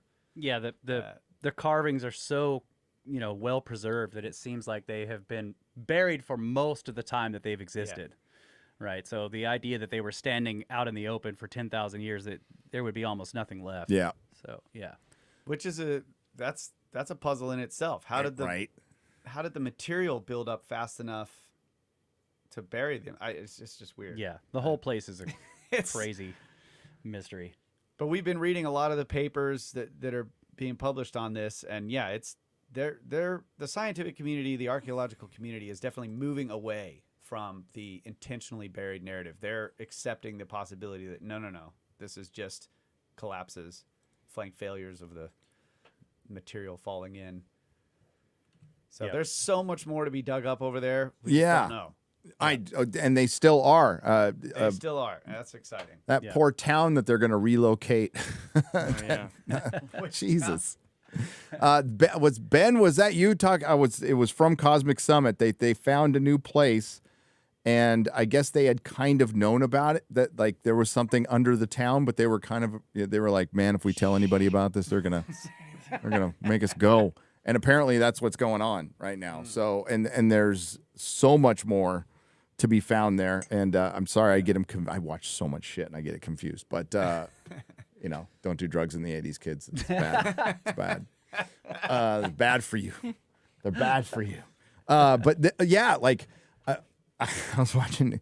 I was just getting ready. Screw you guys, by the way, because I hate flying. And you're like, yeah, we were going to Turkey and we're just like in these little tubes flying around. I'm like, God damn it. God damn it. Don't say that. I don't want to think that I'm in a tube being hurled around the earth. We were traveling in tubes. In tubes. That's what we're doing. You're prepared to spend 25 hours in a metal tube in the sky. Oh, jeez. I can do it. I can do it. But You can do it. hey, now I know you guys have done some stuff on UFOs. Did you watch the UAP hearings? Do you have opinions on that? No, yeah, I did not. No. Yeah. Okay. I know you guys were doing that beforehand, but yeah, we have been going through this UFO series on our show with our buddy Marty, and he's got excellent research. Marty's been involved in this topic for a long time, and that's where our focus is right now. And it's historical cases, government involvement, but we have not yet really gone into all the stuff that's happening recently. So. I think we were just talking about, I think we're gonna get more truth from the historical stuff than we are from the modern stuff. I think it's as Adam and I were discussing, a lot of bullshit. My intuition, knowing really nothing, I have not watched the hearings, but my intuition about all of this is that this is just a distraction. Yeah. That's Ding, ding, ding, ding. Wait, I got a bell. Yeah. All right. Nailed it. And your bell looks ancient. Yeah, you got a good bell. Dude, I had someone get this this was a vintage hotel bell from like the 20s. It looks We so gotta cool. step it up. Yeah. This is lame. Isn't that great? Yeah. I Jason have Dixon. a mini gong. Thank you, buddy. It's not the same. A mini Yeah. gong.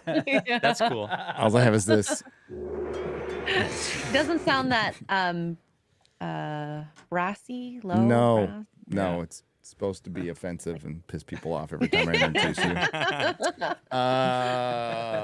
Belen for 1999 says, I don't believe in aliens. Human hybrid chimeras were exposed like 20 years ago, probably by Alex Jones. It was suspected the way they were using word salad to skirt straight up saying they were aliens is weird. Yeah, it was, man. Take it to the skiff. Take it to the skiff. Yeah. And William 101, by the way, thank you, Bailey. And William 101 has gifted 10 Nerdrotic memberships for $50. Applause. Cheers. Cheers.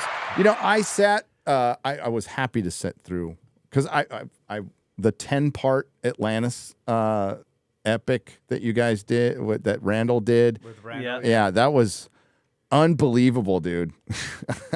That guy, Yes. Yeah. Yeah, he's got it together on that one. holy shit. I'm buying it. Yeah, I was like, okay, let's listen to this, because, I don't know. I've always thought that Atlantis was like a mother civilization that was spread all over the planet, and I'm not sure if there was an island in one central location. Now, after watching that, I'm like, oh yeah, I was there. It was totally that. That's makes all the sense. That was exactly the same. I felt the same way. Yeah. So, But I do still think that that's just an indicator that there was that we've lost a lot. Yeah. Right? It's not just one city. But yes, maybe that city was legitimately where he was saying it was, and it was the way he said it was, but yeah. maybe it was a capital, maybe it was the capital.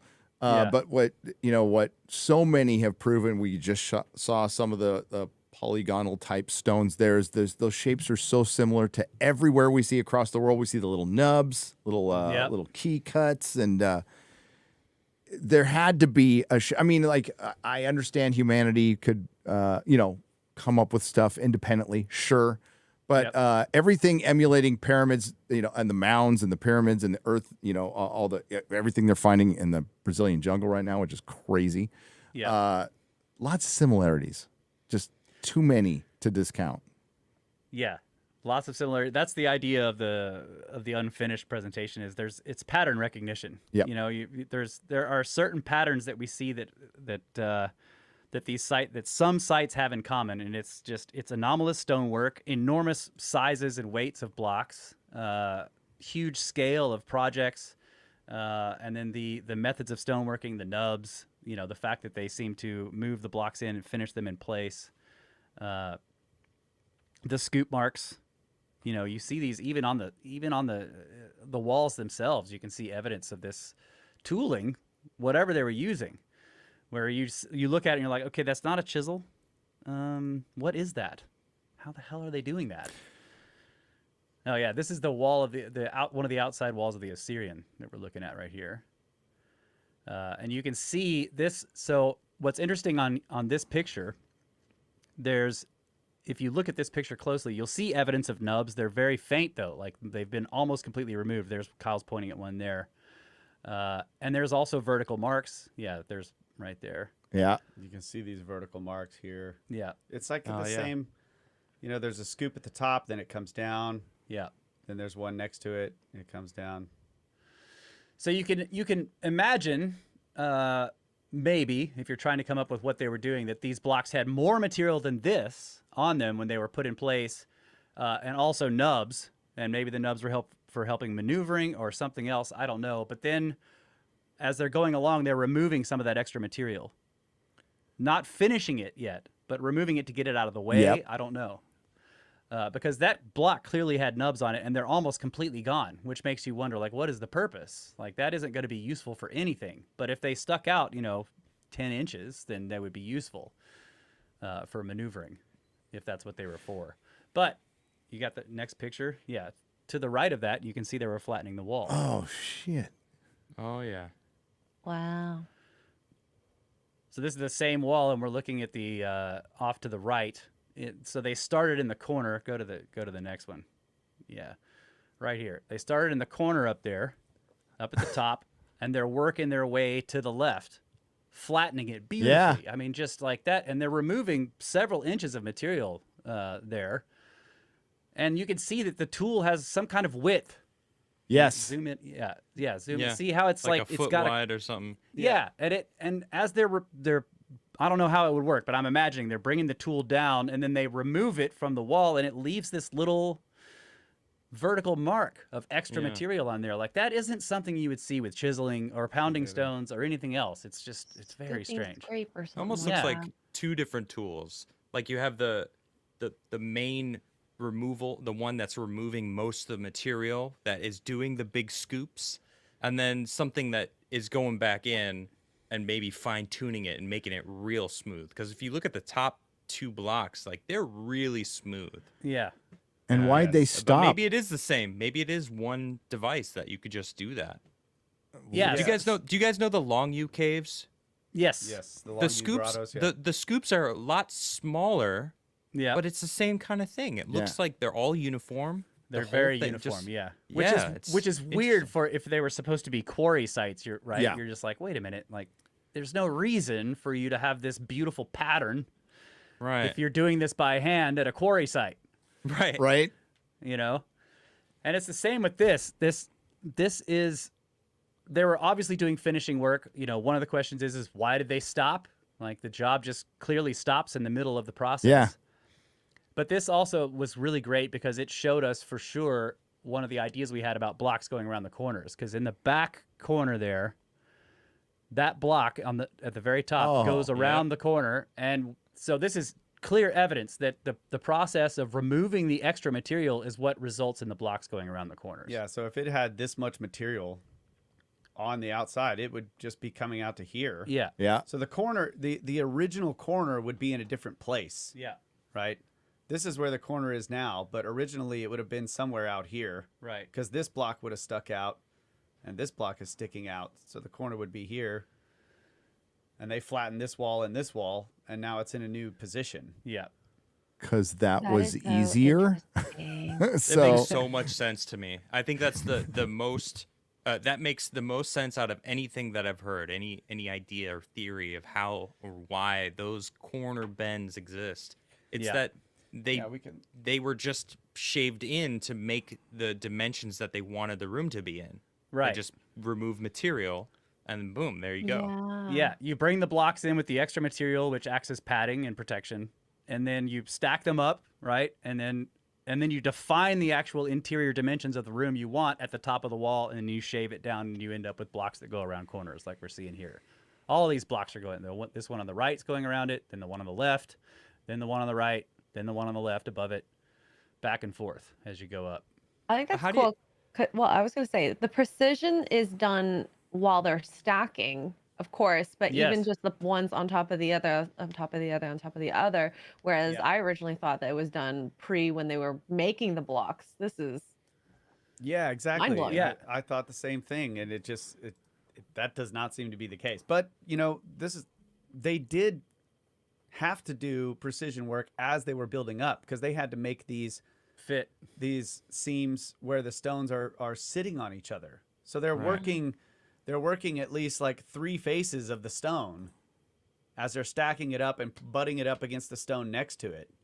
But then they flatten the next, the interior faces like this after it's done, and that's really the part that you're living in, right? You walk into the room, and so yeah, it has this, I don't know, this beauty about it. Yeah. It's just it's a wonderful aesthetically feeling. pleasing. Yes, aesthetically pleasing. Yes, Absolutely. and it must have been.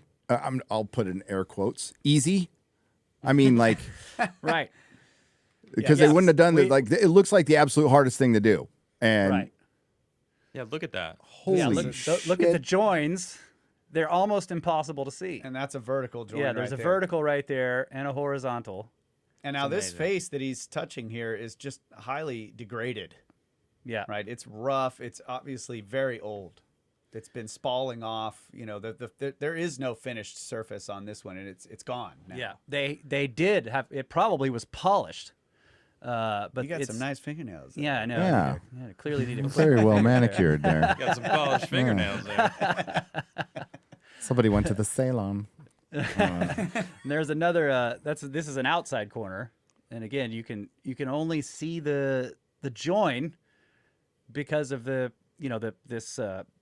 There's a sort of indentation that maybe because that's a weak part of the stone. That corner over time is weak, so it loses more material. But these blocks are again they're massive, So these people are. It seems like they're just easily maneuvering these enormous blocks that weigh a lot. I mean, we're talking probably hundreds of tons for some of these blocks in this at this site, and then they're matching them to each other to the point to where you can barely even see the join. Without damaging them all Right. at all, right? Cracking. You'd think that would be a little more prevalent if they're using manual labor, right? Right. If they're actually pushing these things into place, they're bound to chip and fracture off some pieces, but they're Yep. perfect. Well, and it's great that we're hearing from so many different perspectives, not just the Egyptologists, but we're hearing from contractors, stonemasons, engineers who actually look at this stuff and go like, and I don't know for sure, but like, I don't know how, like, if we could do that today, would we do that today? Yeah. Is it being done? Could we? At the site? See, like, Yeah. like Christopher Dunn was talking to these guys that they would say, well, we'd pre-cut all the pieces at the shop, and then they would send the pieces out, and then they would bolt them together, and they would all have precision finished surfaces and all that to make a box, right? That's clearly not what they were doing. These guys were they were working the pieces at the site and making these precision mating faces, and they're not flat. They're, in some cases they have curvature to them, but they still got them to seat together. So it's almost like they took two stones and just Let's see if I can rubbing find them a picture. together Yeah. until they got flat up against Some each very other. well trained slaves. And it's not just like a square next to a square next to a square. Exactly. You know, No. you guys actually talk about having the multi levels where they'll change the level by removing a little top edge, and there's been a few pictures. Yes. You know what I'm talking about? Yes. Yeah. Well, And I'll show I- this. I'll show Yeah, this yeah. real quick. These blocks were probably used to sit up next to each other. And when you climb up here and you kind of start looking at these, where the mating face is this face on this block that used to sit against this one, a lot of times you'll see that, like what Kyle was saying, it isn't flat. There's this very slight curve to it. And then the face on the other block that it used to sit against has a matching curve. So they're, again, like, you know, Gary's saying, like, is this easy? It doesn't seem like this is the easy way, but No. It's almost like you would use the blocks to sand each other, right? You're grinding them against each other, and that's what ultimately makes this perfect mating face. It's doing it. You set it down, you push them up against each other, you start grinding there, and they're also grinding on the surface underneath, and they all just form together. I don't know It's like, how they're like doing it, but pushing a brick into the mortar, yeah. but there's no mortar. It's just There's no another mortar. brick. Yeah, Right. they're just having to grind the bricks together until they all have perfect mating faces, and the faces Right. will be curved, right? You can't, like, if you do that with two stones, you're going to end up with it won't be perfectly flat. They'll be curved, but they'll fit each other. They'll fit each other like Yeah. very well. And So I mean, okay, aesthetically pleasing, yes, it is. A lot of it Yeah. is. I love the polygonal stones, but you know, earthquake proofing. I mean, like Yep. maybe. that could be, it could be a reason to do this. Yeah, form follows function, right? So you wonder on this is like how much of this is a product of the method of construction and how much of it is something that they wanted specifically. You know, like blocks going around corners. They're like, did somebody say we want them to go around corners, or is it just the result of the construction method? It could also be both, obviously. Where is that close up of the? He wants to talk about these tiny little deviations, and we don't. Do we have the Yeah, close up? no, of that? I saw them. I saw them. Yeah, there's one. This is one There, of them. there's a little bit. Yeah, right there. That. Yeah. Like, how does that happen? You also have to keep in mind that what makes this more interesting is keeping in mind what's happening behind these blocks. And that is that these blocks are all sitting on the core masonry of the pyramid. So the core masonry of the pyramid itself is defining the layers, right? So to have this block on the right drop down a half an inch right there, you start to wonder what is happening in the back where Yeah. it's matched up with the layering. So this might be a very complex shape. It's not simply just going down a little bit. It actually has to drop down in front of the core masonry and have this whole section in front that's, you know, sticking down. It's really strange.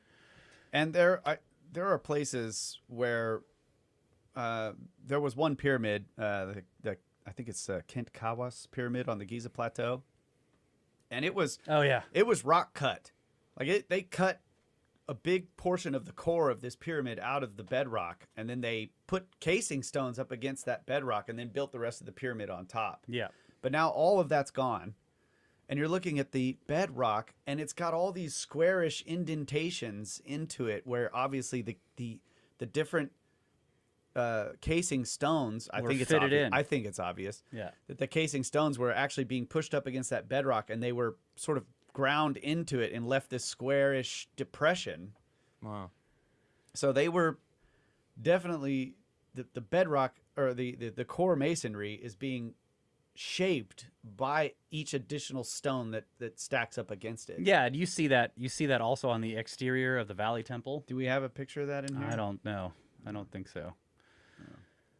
Yeah, but the exteriors of some temples where all of the granite casing is gone, so all you're looking at is the limestone core, you can see all these square shapes where the casing stones used to be seated, not just up against the casing stones, but into it.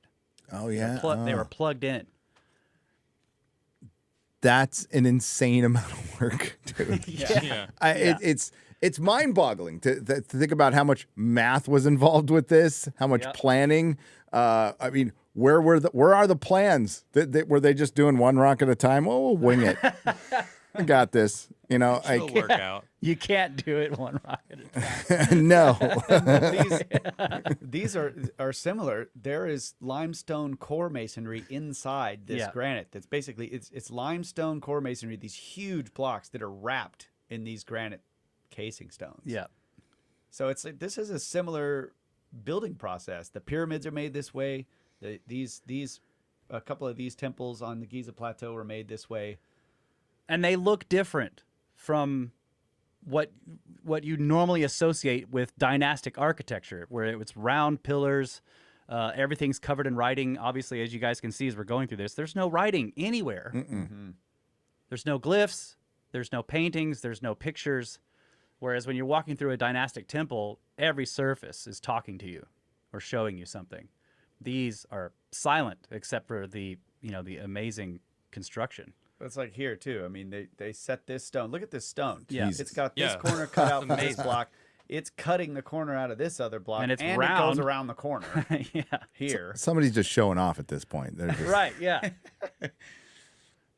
God. You remember, I always think of 2001 Space Odyssey, the book, where the guy was talking about how they kept measuring the monolith for precision, and no matter how detailed they got, no matter how much they zoomed in, it was still perfect, Yeah. right? And he called it, the guy was like, it's kind of a passive geometric arrogance. Yeah. That's how he yes. described it. And that's what you see here is like there's this sort of stone masonry arrogance going on. They're just like, yeah, Check this we're out, bro. fucking awesome. You know what it We're looks awesome. like to me? It looks like they would just be brought in new stones, and they're like, all right, this is just the next spot we need a stone. It doesn't matter what size it is. We'll make it fit, Oh, Yeah. it's a little bit bigger down there. All right, we'll remove that section. Boom, it fits perfectly. Yeah, yeah. All right, next stone. Oh, it's a little bit bigger. All right, we'll add a little bit more, or cut a little bit away. Boom, it fits. So Yeah. they either had this amazing equipment that just is dust now, or buried, or something, or they could soften the An stone. S4. Yeah, who knows, man? One more point I'd like to make about these little tiny Inserts. we call them inserts. Yeah. Right? Yeah, This what? piece, there's this piece here.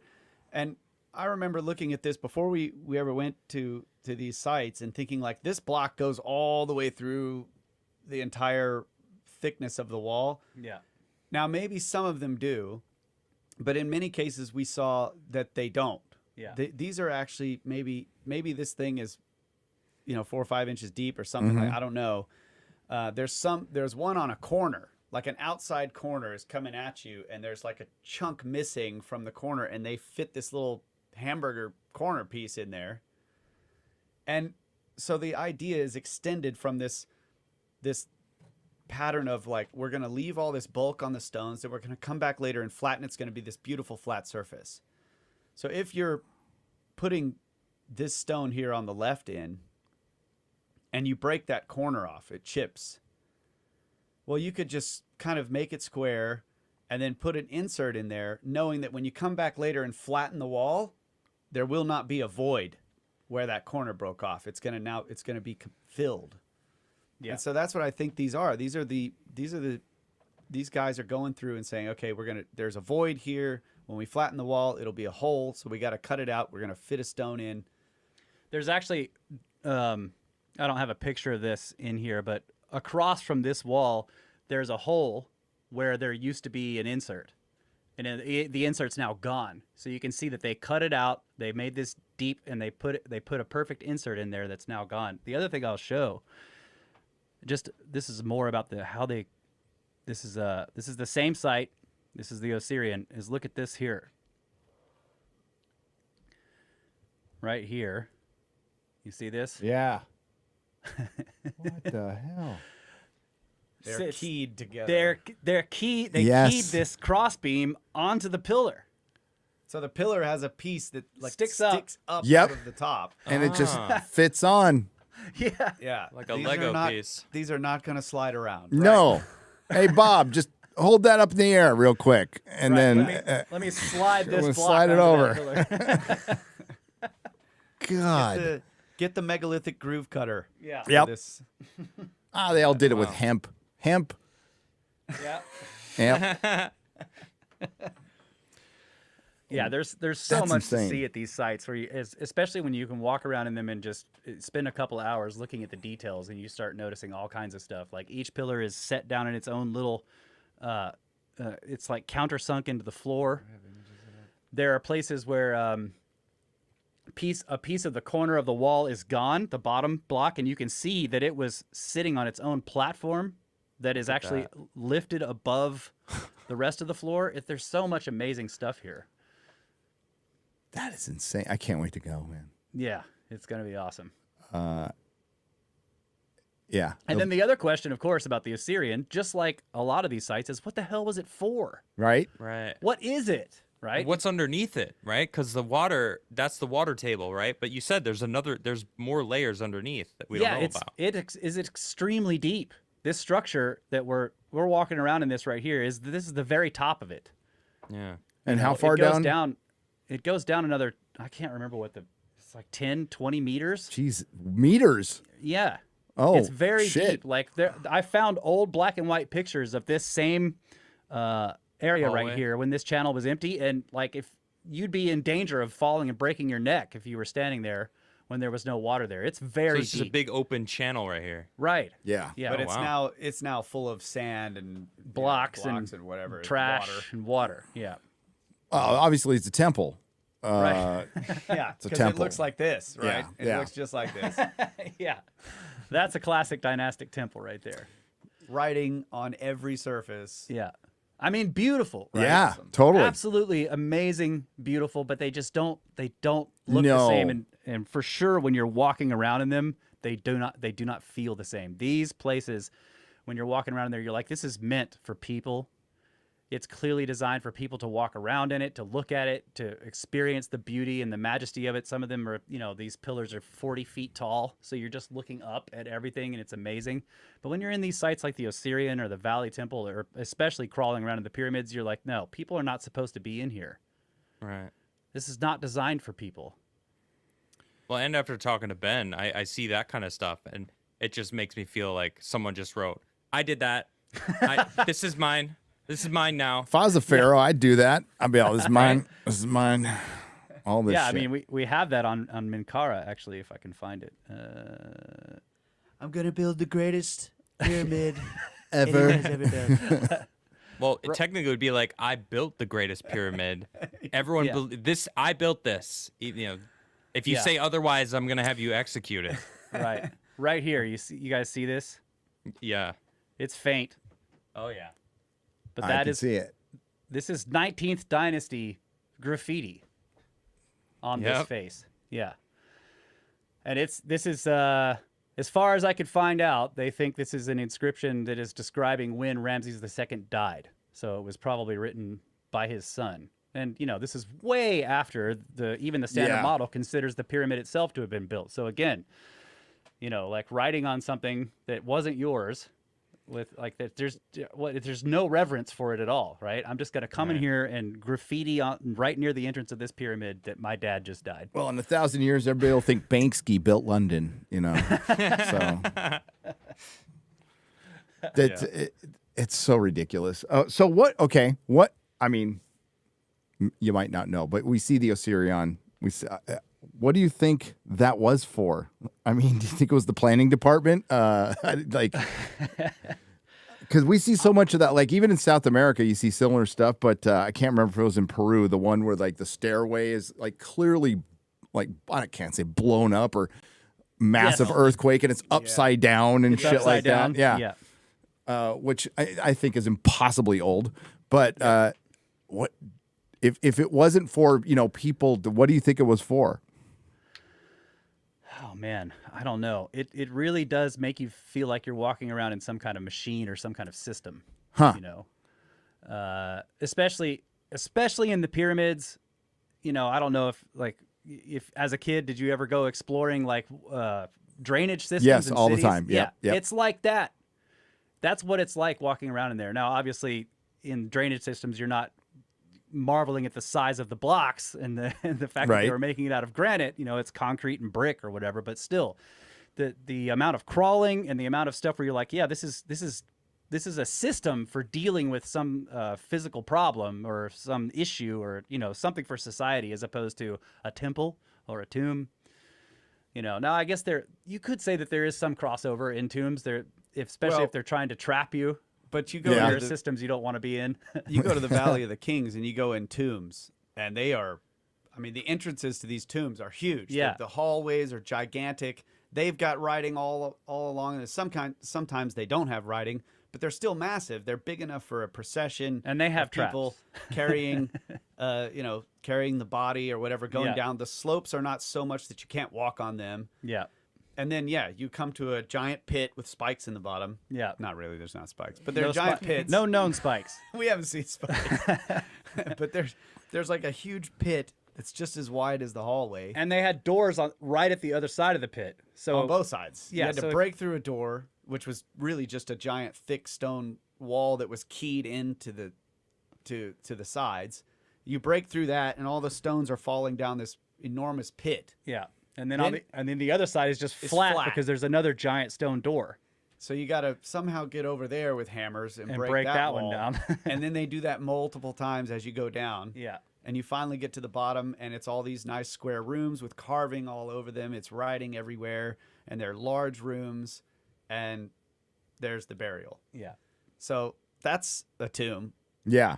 Then you go in the pyramid, and you're like crawling through these little holes. It's just like, it's not the same. Yeah. But back to the question of what the Osirion was for, I have no idea. There is some evidence that it may be built directly on top of a spring that has a water source that's different from the Nile. Interesting. Yeah. Way down there. And actually Strabo referred to it as the well. When he wrote about it, and he was apparently brought there, and he described going in giant megalithic columns. It was dark and gloomy and scary, and they took him down all these stairs all the way down to the bottom where there was water. And there's indications based on core drilling and seismic surveys that there may actually be a channel that goes from the Osirion directly underneath the temple of Seti I, which is right next to it, all the way to the Nile. So somebody did a lot of work building this thing. Identify a spring in the desert that is providing you with some kind of fresh water that's different from the river water. Dig this massive hole and expose the source of the spring all the way down to the bedrock, and then build this enormous structure. It's like a megalithic spring box. Yeah. Yeah. Wow. Containing that. And why did they do this? I don't know. Could it be? Could you want to start thinking of technological solutions? But I have no idea. Something that big, again, it obviously was possible because they did it. They had the resources to do it. Yeah. They had the manpower to do it. They didn't want to take any credit for it. It was very, very industrial, stone. But yeah, manpower or machinery, maybe. Yeah. And we have no idea, really, how old it could be. That's right. That's right. We can guess. What do you guys have you heard about the new room that they found using cosmic rays? Yes. In the pyramid? Yeah, the Scan Pyramids project. Yeah, what do you think about that?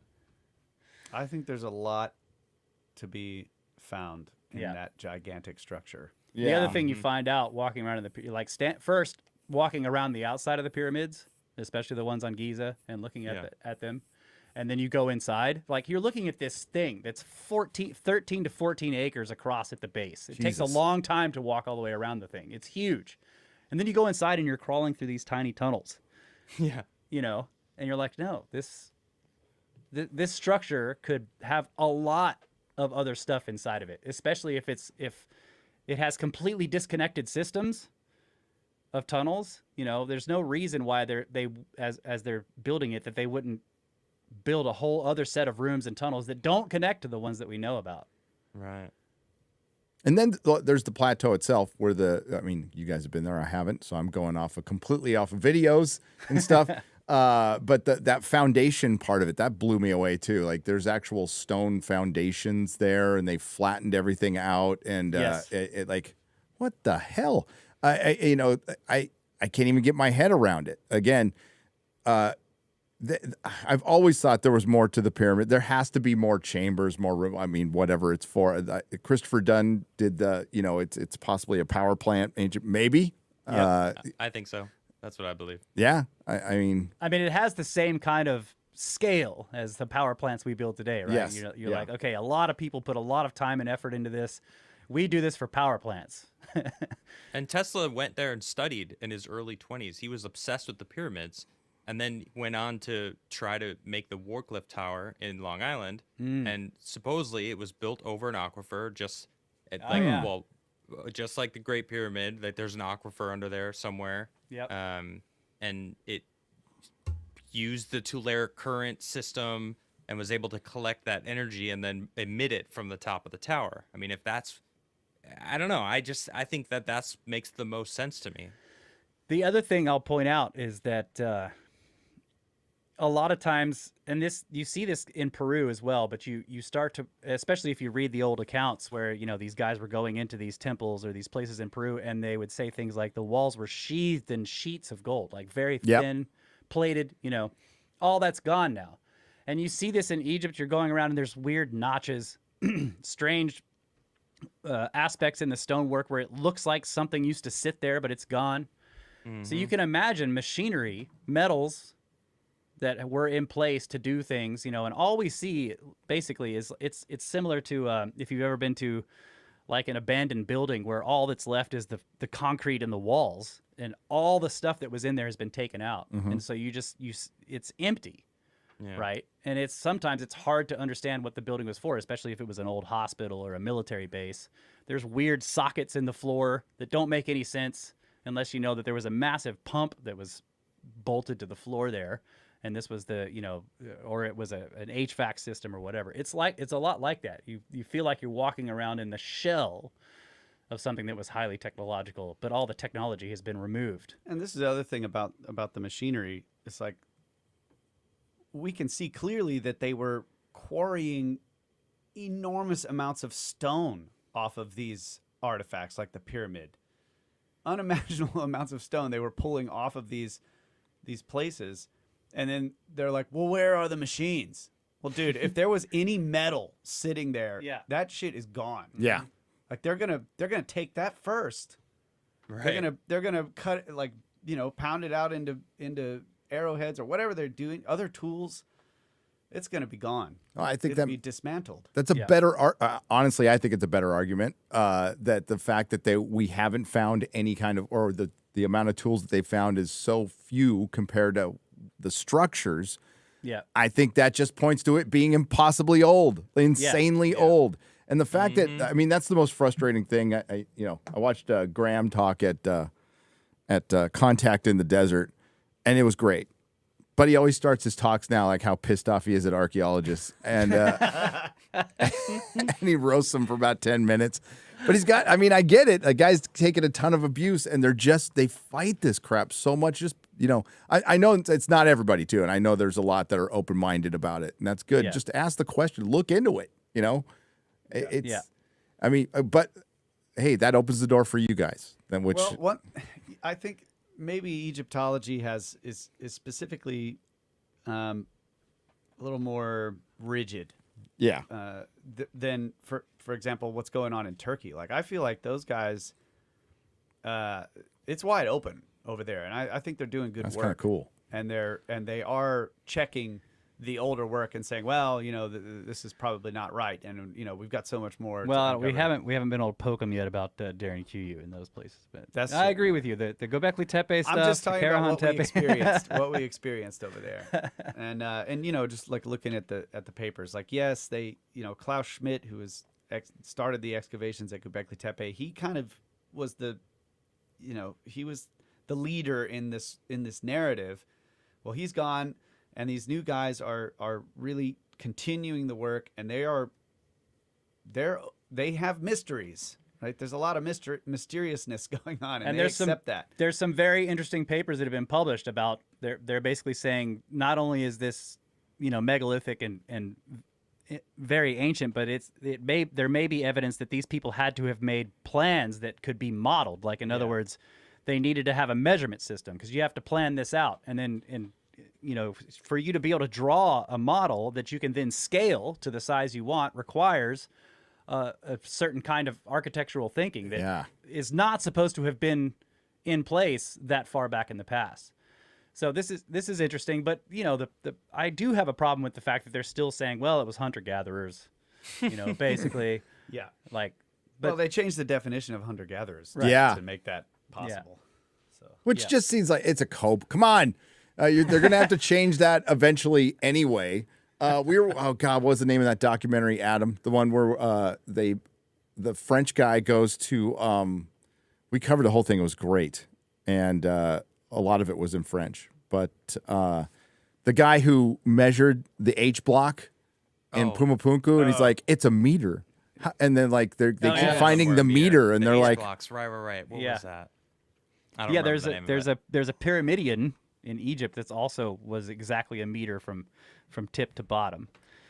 And that was also hotly, you know, like people are like, no, this is impossible. It's a coincidence. Like they didn't know about the meter. But but the meter's based on the size of the planet. yep. And if these people have already given us evidence that they knew of the size of the planet, which we can kind of see with if you look at the Great Pyramid and its measurements, that somebody was aware of the size of the planet, then all that you need to know to derive the meter is the polar circumference from pole Yeah. to pole.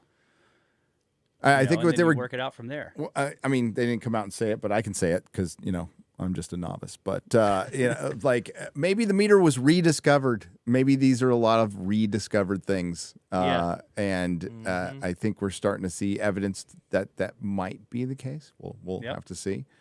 I But- think so. Somebody way back in the past was able to measure the Earth. Some people were able to get across giant oceans. I don't know. Was it in reed boats? Maybe. But we've got DNA that proves that. You know, the not the Polynesian, but the Australian Aboriginal DNA in the middle of the Brazilian jungle that no one can account for at all. Yeah. So I love this stuff, and I think this is like I've always been in the UFOs and ancient civilizations equally, but ancient civilization just has it's the new hotness right now. It's just got so much more good stuff, good information going on in it. While we, you know, F the hearings, I'd rather like I want to know about Atlantis. here. That's all I want to know. You know what it feels like to me? Like if we are a civilization with amnesia, it's like we're standing in the room that we used to understand how to control. Yeah. And we're like, oh, that looks familiar. Oh, actually, you know what?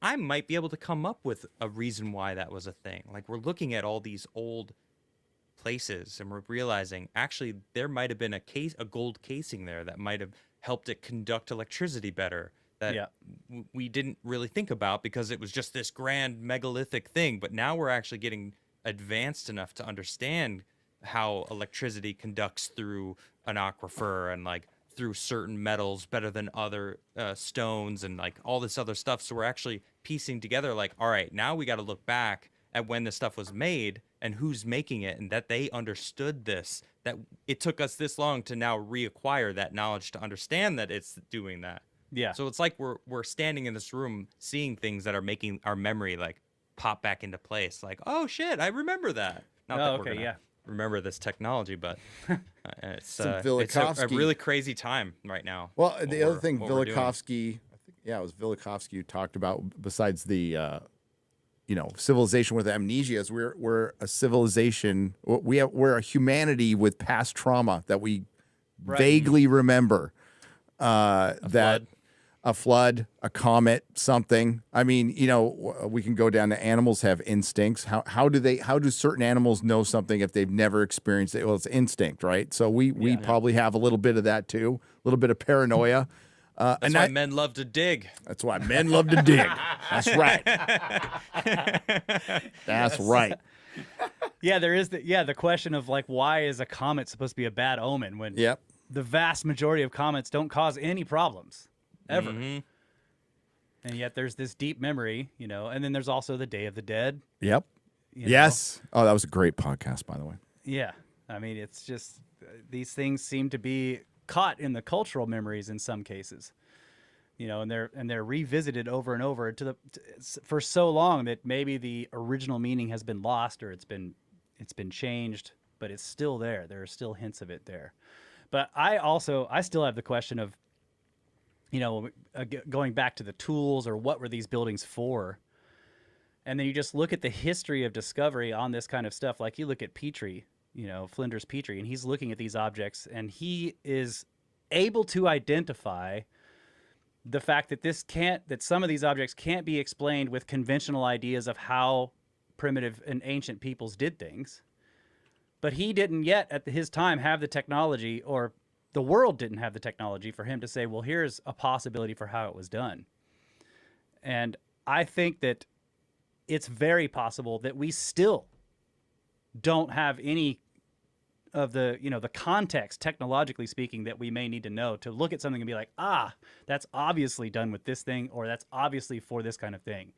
Some of it may represent science that we just don't have at all. Yep. That's what I believe. Zahi is just sitting on like the saw, the sander, like all this technology. He's like, I'm just gonna keep this.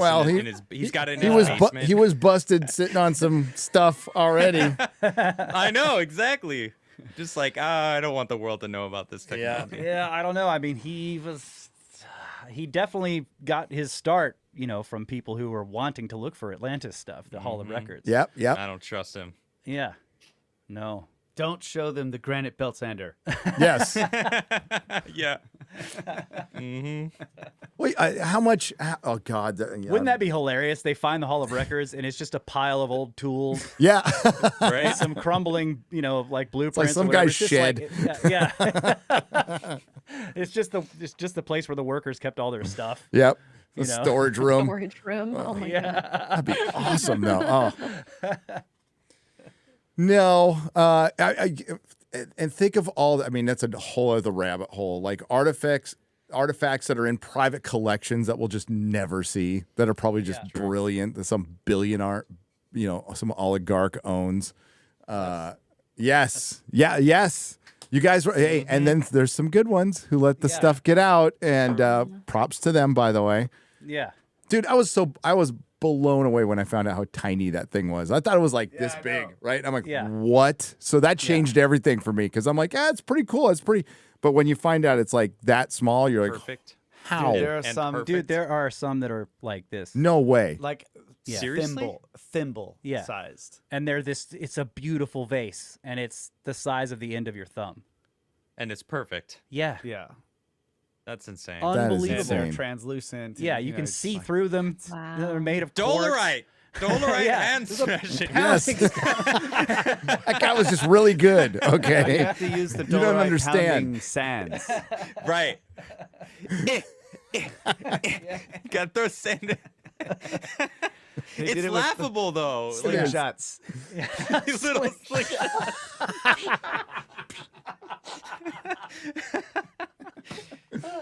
Oh my God. Oh my goodness. Let's go to some questions. Well, they're gonna be a lot of people are sounding off about Grush, so and they deserve to do that. Yeah. I think the poor guy was just born with this unfortunate, like untrustworthy face that a lot of people are roasting right now. Yeah, maybe. Perfect guy to go in the top secret security and great. Yeah. Logan Miller for 1999 says Grush slipped in his introduction and said 2025 as the end of his DoD career. That's because he's still under contract. He's intel. Real whistleblowers have to flee the country, not get to get Pentagon approval. That is true. There's a whistleblower in Russia right now that will never be allowed back in this country, unfortunately. Yep. Which is too bad. Nevermore for 220 euros. Thank you. That's proper money. Wow. Greetings. Sean Ryan, ex-SEAL and CIA, separately interviewed Greer and 3 whistleblowers recently. Generally, they're all pointing to at contractors. Raytheon, yes, they come up a lot. LH Skunk Works, etc. For the majority of recent UAP sightings and much worse. Well, I mentioned it earlier. In San Diego, that's a lot of those companies, a lot of military was there. So anytime I heard it from a friend, I'm like, you just saw a drone or something.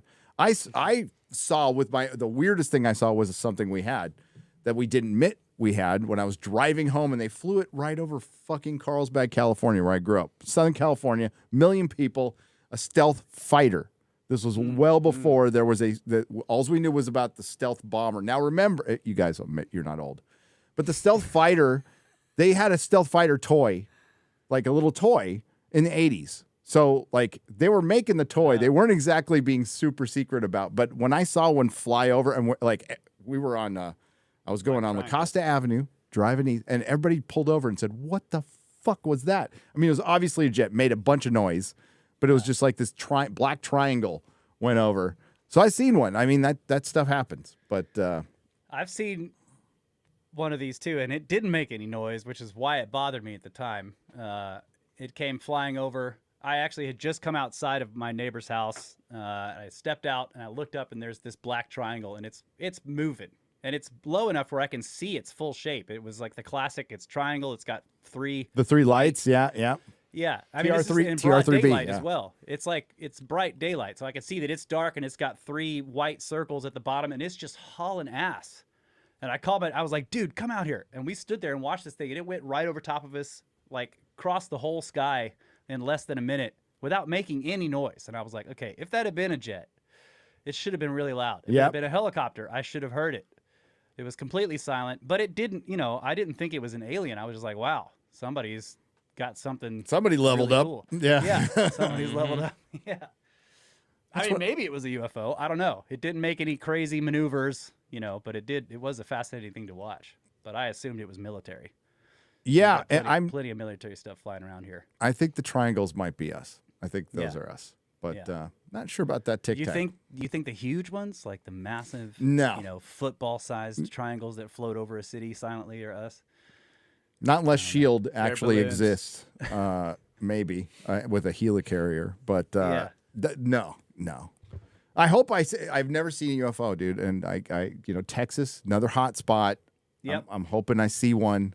Keep your eyes on the sky, buddy. I will. I was in West Texas. I go through there a lot because I drive back to San Diego a lot. So haven't seen anything yet, man. It gets dark out there. Couldn't you make a giant triangular mattress-shaped balloon that just float up there and just float over a city that's the size of a football field? They tried to pass off that the Phoenix lights were a balloon, a blimp.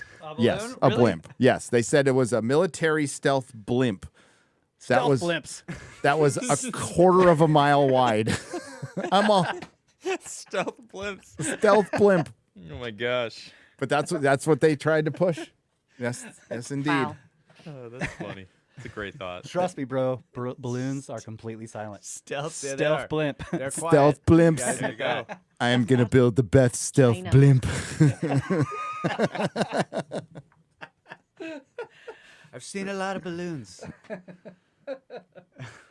Daniel Davis for $20. Breaking illegal Chi-Com run lab found in Reedley, California, I saw this. next to Fresno.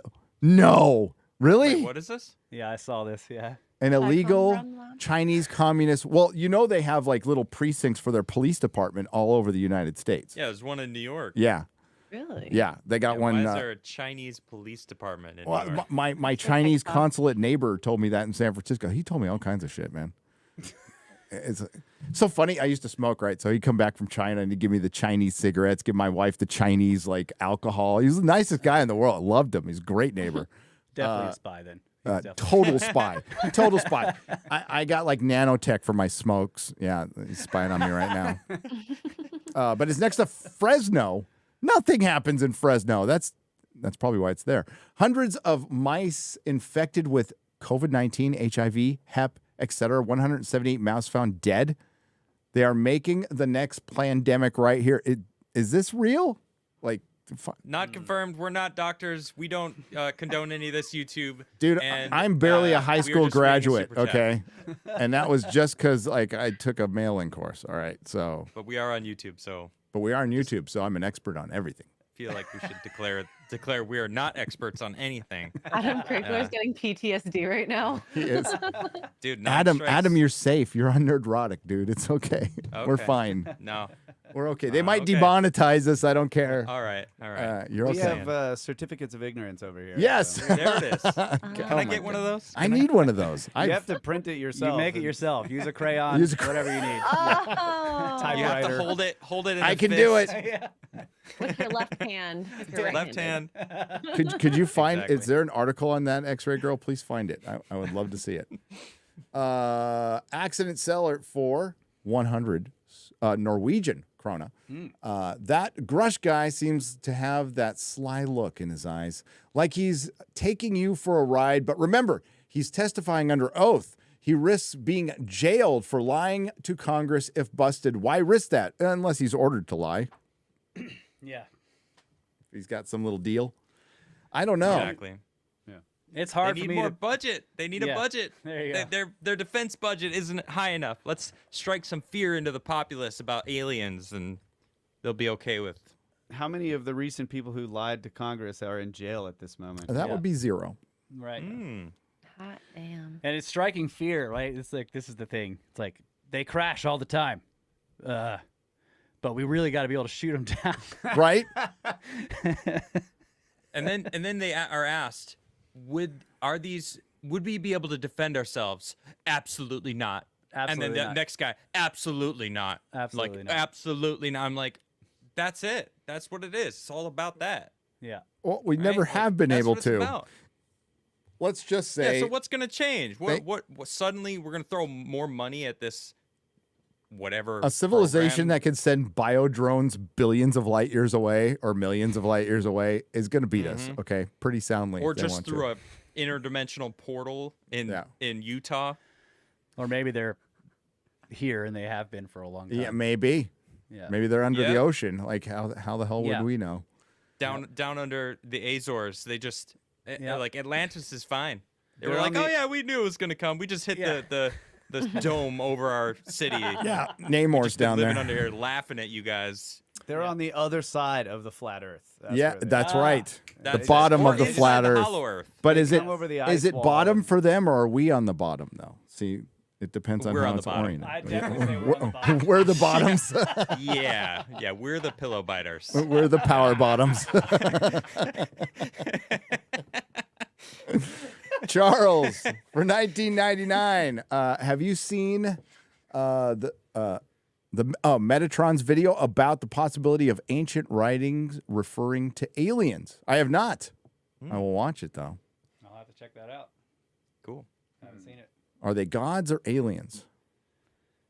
Yeah, I would Yes. say that's one and the little same, both. right? Yeah. Yep. The answer is It's a yes. perspective issue. If you came from the heavens, then you aren't from here. Right. That's right. John, long last name, has gifted 10 Nerdrotic Live memberships for $50. Cheers. I was going to try to do my Van Daniken impression. I'm not going to do it. Can I give him the Indiana Jones? Yes. No. Doesn't Uh-oh. work. Oh, it doesn't work. There it is. Oh. Yes. Go. Greatest theme ever. Thank you. Yes. Best Oh. theme ever. Just don't watch Do you that. guys feel like Indiana Jones when you're like on site? You're going like into these places. Yes. Okay. Oh my So God. how That's many cool. how many The old amateur school how many Indiana Jones. amateur Think. Yeah, There's yeah. only one. That's not Yeah, that last there's only one. There's only 3 Indiana Jones films.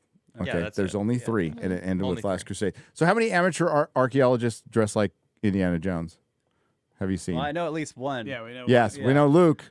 Yeah, Yeah. Luke. Luke. Yeah. Giorgio Tsoukalos used to. He stopped, but he used to.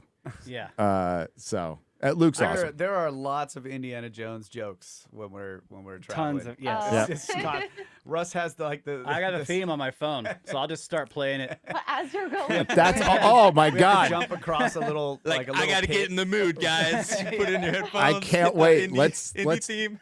Let's do that for the entire trip. I am so down with that. I'm gonna I'll learn bring the all whole the short soundtrack. round Screw it. lines I'm just like, for where's you, a map Gary. room? Find a map love room. X, right? Yeah. No time for love, Gary. Yes.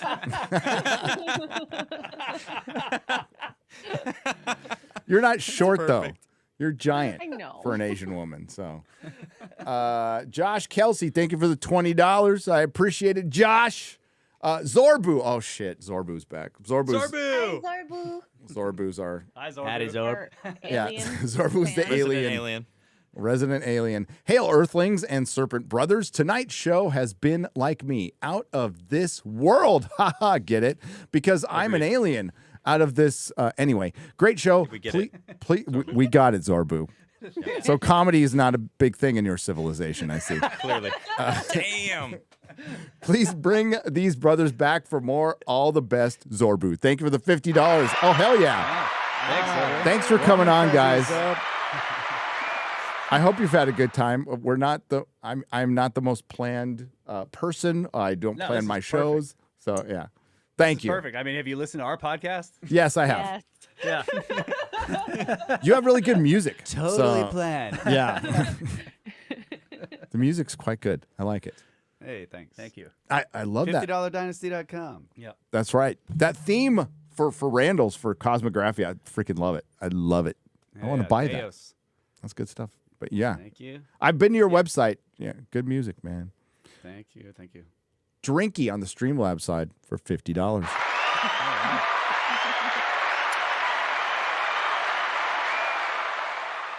I just want to know if Trump is. Oh, God, I was like, what were they trying to say?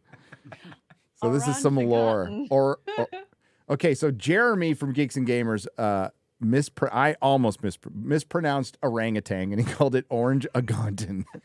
So that's been a thing for like a couple of years now. Okay, just let you know. I just want to know if Trump is an orange agonton. Okay. Orange Agonton bat. Oh God. Oh Lord. Wow. Deckle69. The Brothers Rock would love to jam with you guys. Oh, there you go. Hey, let's rock out. Yeah. Hell yeah. You're in Texas. I don't want to say where, but you're in Texas. I'm Top of the Edwards Plateau. and I'm over the Edmonds Aquifer or Edmonds. One of those two. You're over the Edwards Aquifer? Yeah. Yeah, Okay. definitely. Yeah, he's also plateau adjacent. Ah, I'm plateau adjacent. Yeah. I see. Okay. I'm Are also you a alt-right. flatlander? Am I a flatland? No, it's kind of hilly here. It's a little, Okay, all it's a little, Yeah. little. He's right on the edge. It's starting to get, Yeah. Okay. Yeah. I'm far enough away from San Antonio to not be able to see it. So I'm good. I'm good. Good. I'm in a bougie, I'm in a freaking bougie suburban neighborhood. I lived in shitholes almost my entire life. So I'm going to get someplace where I have a nice lawn. That's what I want. All All right. Yeah. Welcome to the booze. Yeah. Welcome to the bouge. Neighbors wave to you. If they see something suspicious, they'll call you. It's great. I love it. Jonathan Frost for $5. There's also signs that say "Don't San Francisco my San Antonio," and I always I promise. Just Do your because I neighbors came call from you there. when they see you. Yeah. Yes. No. Too many times. More than I can count. Hey, Saw this suspicious guy guy walking outside in your your house. What is funny is I spend so much time inside doing videos that they all know my wife. So when they see me, it's like seeing they're like, "Hey, you exist. You come outside your house." I'm all once in a while, just to touch the grass and walk back inside. Yeah, my own alarm company comes in on me. They did when I got home. I undid the alarm, and then they said I hit the panic button. I'm like, I didn't hit the panic button. The freaking cops show up. Oh, jeez. It's just a standard checkup on you. But Yeah. They're profiling me. That's all right. Jonathan Frost for $5. What sign of the apocalypse just opened that snakes are on Gary's show? Totally surreal. I think it's rad. I think it's rad. I do too. I've been watching these guys for a long time. I was listening to you last night as I drifted off. That was a good one. I got to catch the last third because I did fall asleep. But hey, no problem. dude, that was a really good one. One of my favorite ones that you guys did with Randall. And I think the freakiest one was the wildfire one. Where Wildfire's yeah. crazy. holy shit. So I was in Northern California when that recent bad one happened. I was there when the entire, Santa Rosa almost got wiped out. My kid was signed up to go to a school there because he's special needs, and it was and the school disappeared, never came back, just burned down. And it's an interesting theory that maybe that could come from from the sky. And holy shit. And then Randall breaking down like the Chicago fire and then that one in Wisconsin. And the one in Wisconsin like all happened around the same time. And these just massive fires that killed. The one in Wisconsin is the one that had killed the most people, right? It's the Is it Peshtigo? Peshtigo, yeah. Look into that. Like Now, is this the Chicago fire in like the early night? Yeah, the famous one. The famous one. Yeah. So I grew up in Chicago, and I was always taught that the Chicago fire was caused by a cow. No. Yep. Miss O'Leary's Cow cow. kicked over of something and started a fire, and the whole city lit up. So that's bullshit. All right, is that what you're telling me? Yeah. Okay. Yep. A lot of weird stuff with that, like My whole life is a lie. So Because like there were multiple fires that And- basically all started at the same time in different areas around that. in the northern United States, right around that. Oh, sorry, go Yeah. ahead. The other thing about the cow is that it may be a symbol because it's the Taurids, Yep. right? So it's like, yeah, it was a cow. It came from the Taurus. The kicked a candle. Yeah, kicked the candle. And, So the Taurid the candle in Parzival, or the Grail mythos, the symbol of them carrying the candles, is the symbol of the comets going across the sky, right? So it's the whole thing may be Symbolism. symbolic. Yeah. Yes. and definitely watch it. I highly recommend you watch it because Randall and the guys go over eyewitness accounts, right? And that are Yeah, that's freaky. And you hear this like it didn't like burn evenly. I know fire doesn't like that. I know how I fought fire, so I know how it's very bizarre how it reacts. But there was like, what was it? The one I can't remember if it was an engine or a boiler, something that was just melted to liquid, but right next to something else that was fine. You know, Wooden. Yeah, that was wooden. Yeah. It's like, how does that even effing happen? That's a Right. little tough to explain, right? Right, and people that just were burned to nothing, Yes. according to eyewitnesses, and in matters of seconds, right? Yep. Like a fireball comes down out of the sky, and there's a whole family running in through the field, and the fireball hits the ground, and when it's gone, there's just nothing left. And fireballs, it's so. yeah, and it leapt across the river. Yeah. Like the fire leapt across the river, which is really wide. Yeah. and I don't know. It's just crazy. Yeah, lots of crazy stories from Chicago and Peshtigo, and it's nuts. And the river was big. It was big. Now I've seen a fire jump a 16-lane freeway in San Diego. Which is impressive. Believe me. But it's not. It's usually not tongues of flame. doing Yes, it, right? going it's on like now. cinders and things that Yep. are being thrown up in the air that land in the grass on the other side, and then the grass catches fire. But I mean, people were describing like these huge tongues of flame just like reaching out and just setting other trees and things ablaze from far away. It's just what? It's really bizarre when you hear It is bizarre. the eyewitness accounts, and it makes it far more interesting, actually. Yeah. Accident seller for 25 Norwegian krona. Serpent Bros. That sounds. I'm sorry. Our chat says that sounds so gay. No.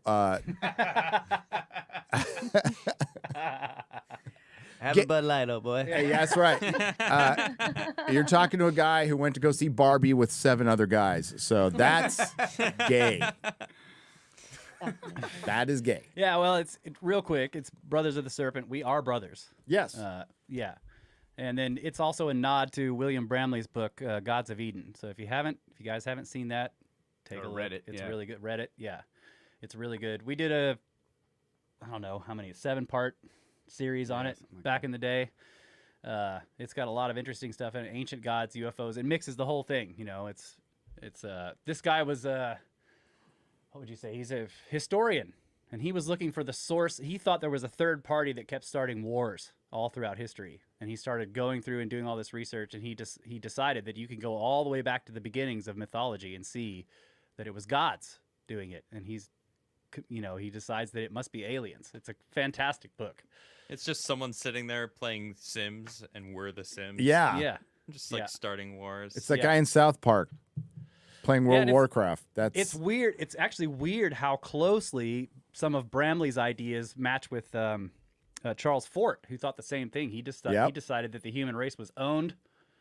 We're like cattle, you know, and one of the ways they keep you down is they keep us fighting each other.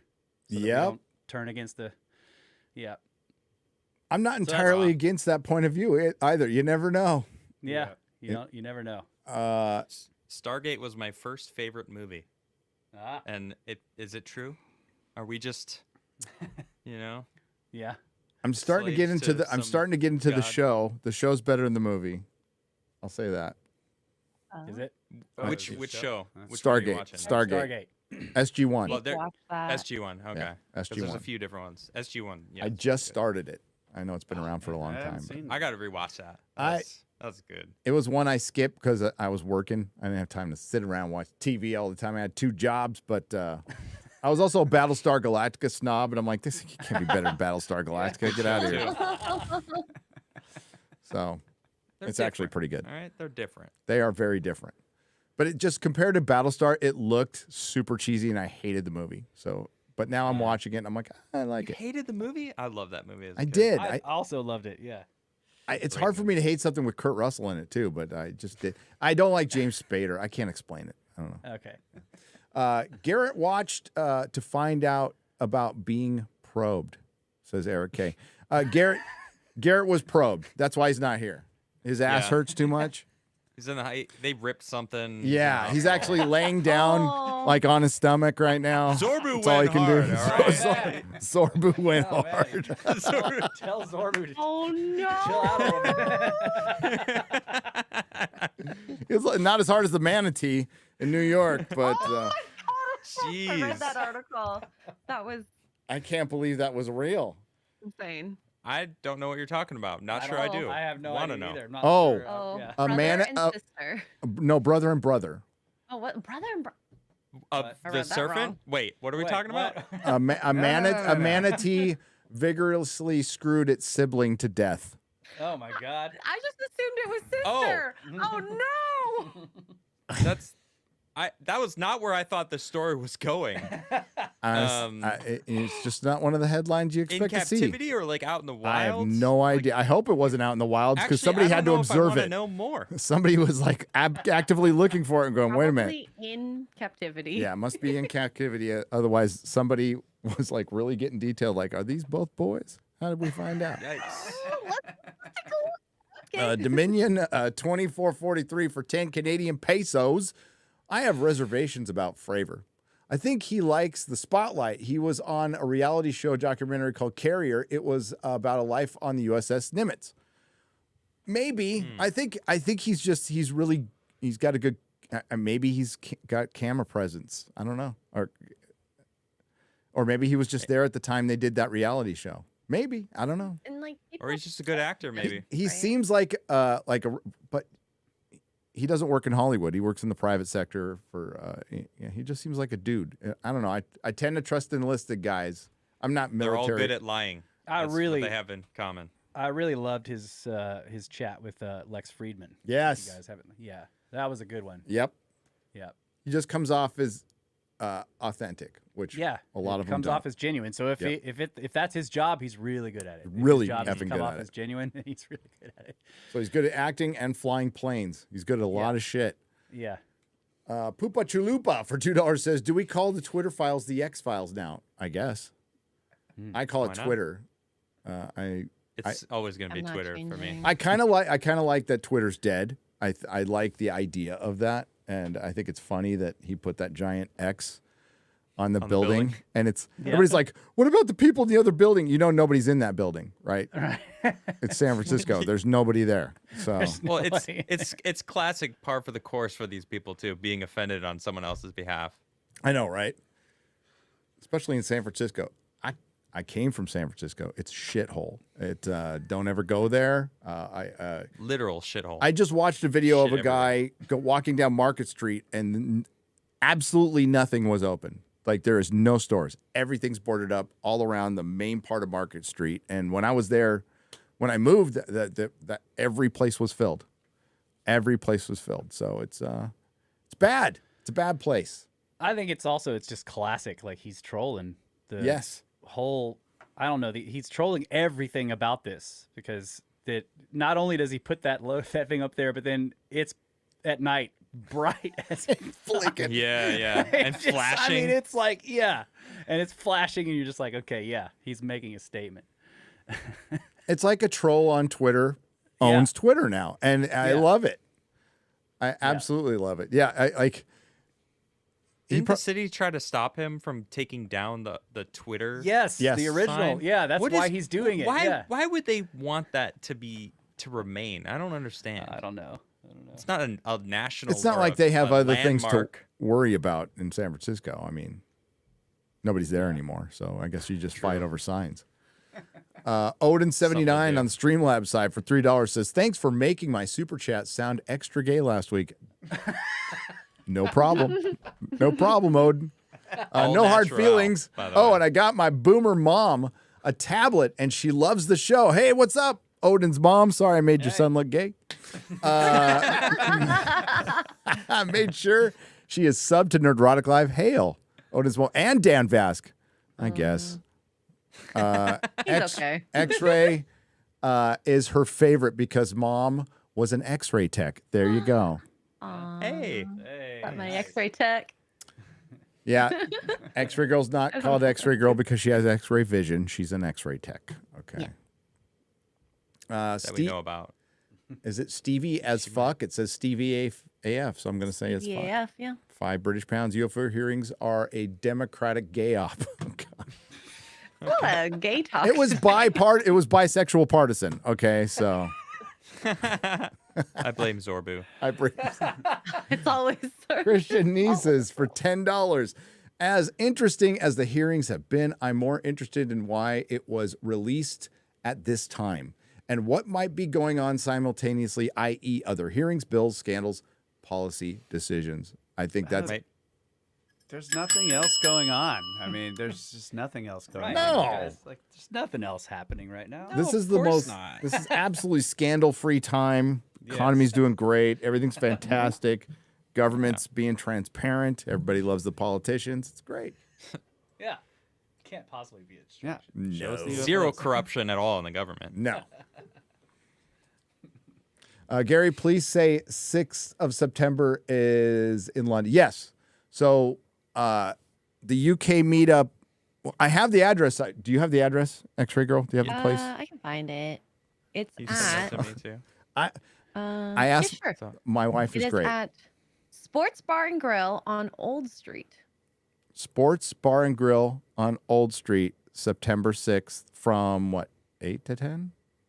6 p.m. local 6 time to 10 p.m. After 8 o'clock, the underage people can't be there. No kids. Get your damn kids out by that time. It's a weird time that they close, but it's fine. Yes, we're going to the UK. Yeah, and we're going to go to Stonehenge. We're hitting all the Fantastic. megalithic sites we can hit. And, of course, Jeremy Clarkson's farm. I'm going to go to Daily Squat. Cause I just have to say that meetup sounds like a very generic, like it's Sports Bar and Grill, Old Street. Yeah. it's so, it's so bloody. Real? It's British. It's British. Don't bring your yeah. kids. Don't bring your Don't kids. bring your kids. All right. I was on board until I heard that. Yeah. Now I Get don't in the trust white anything. van, everybody. No, we've had underage people come and they can't go inside. Yeah. and it's so bad. We had a meetup in Vegas, announce and it. this kid shows up. I felt so bad. I just hung out with him in front for a while because That's cool. I Yeah. wouldn't let him inside. Yeah. Yeah. Matt Murphy for $19.99. The Bimini Road is should build launch site for Atlantis closer to source of NA hardwoods. If England could be deforested of mast-worthy trees in 1,000 years, a transatlantic empire centered on islands would need the resources. They had them. They had them though, because if you think about Randall talked about the Azores, there was a lot more of them, and it would have been a more tempered climate in the Ice Age. That would have been kind of a paradise already where it was located.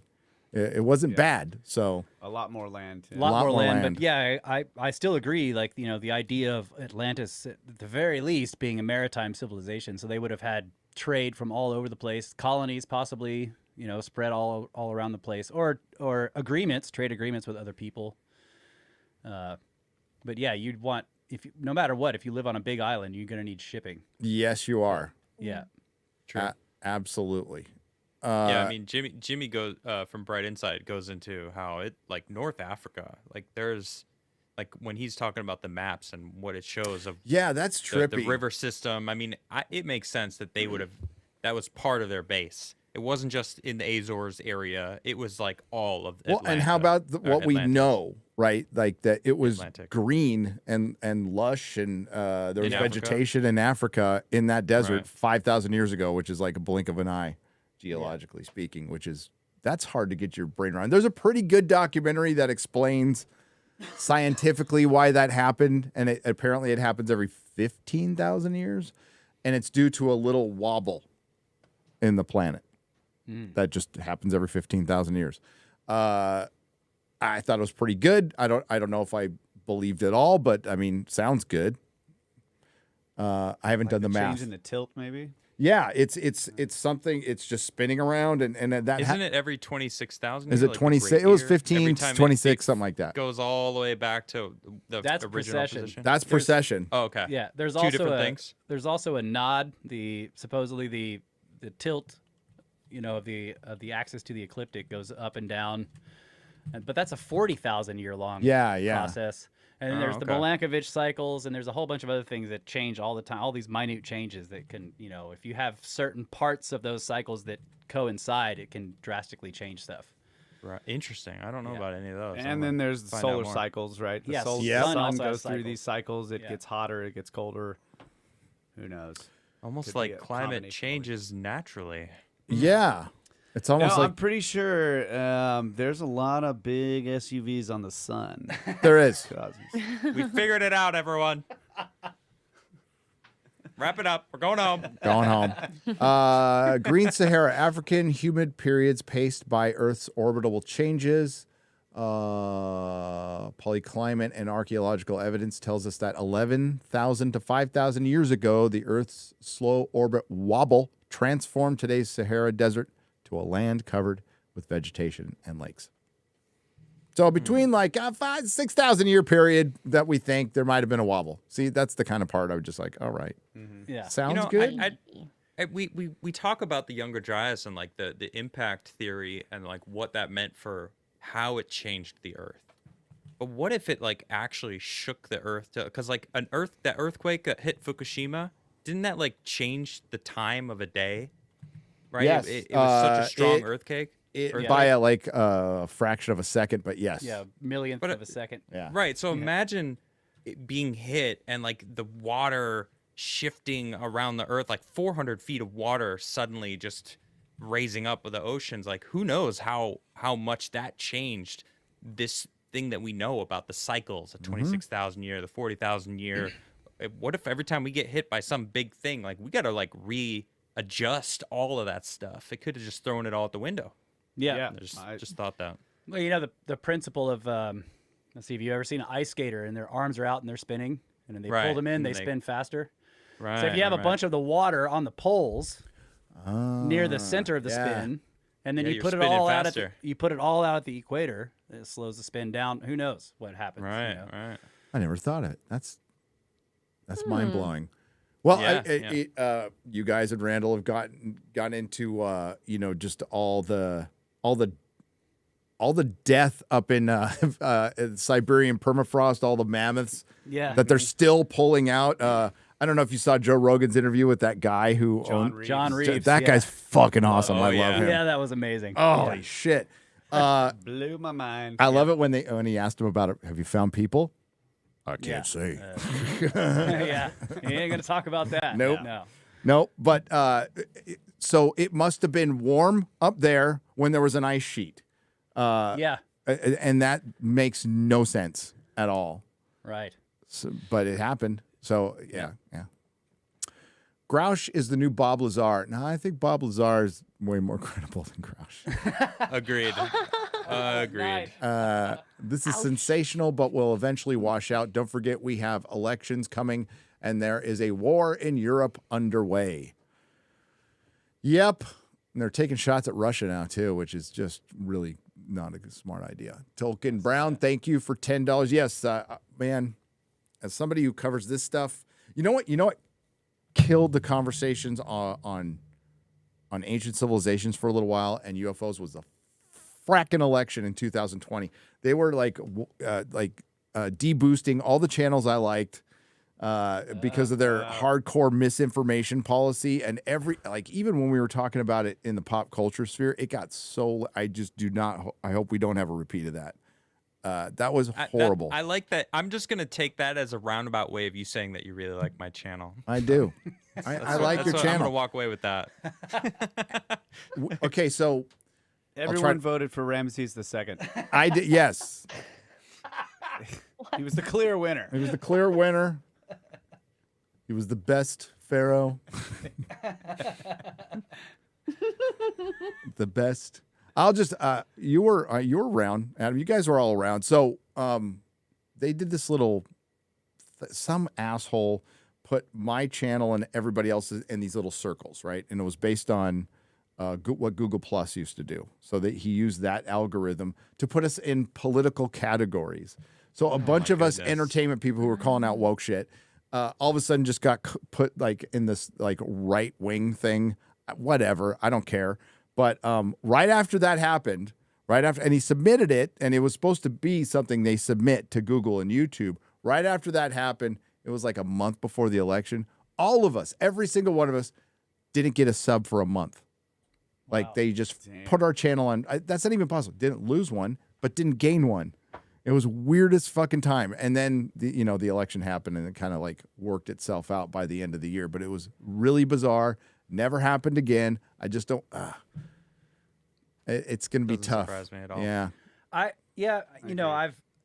have paid attention, not so much to that. That's like detailed and recent, but I have paid attention to what I feel like is how much people are willing to engage, at least for a while. It seems like, like, why am I going to be looking at ancient mysteries when all this stuff is happening right now and it's affecting my, my paycheck or my life or my, my marriage, whatever.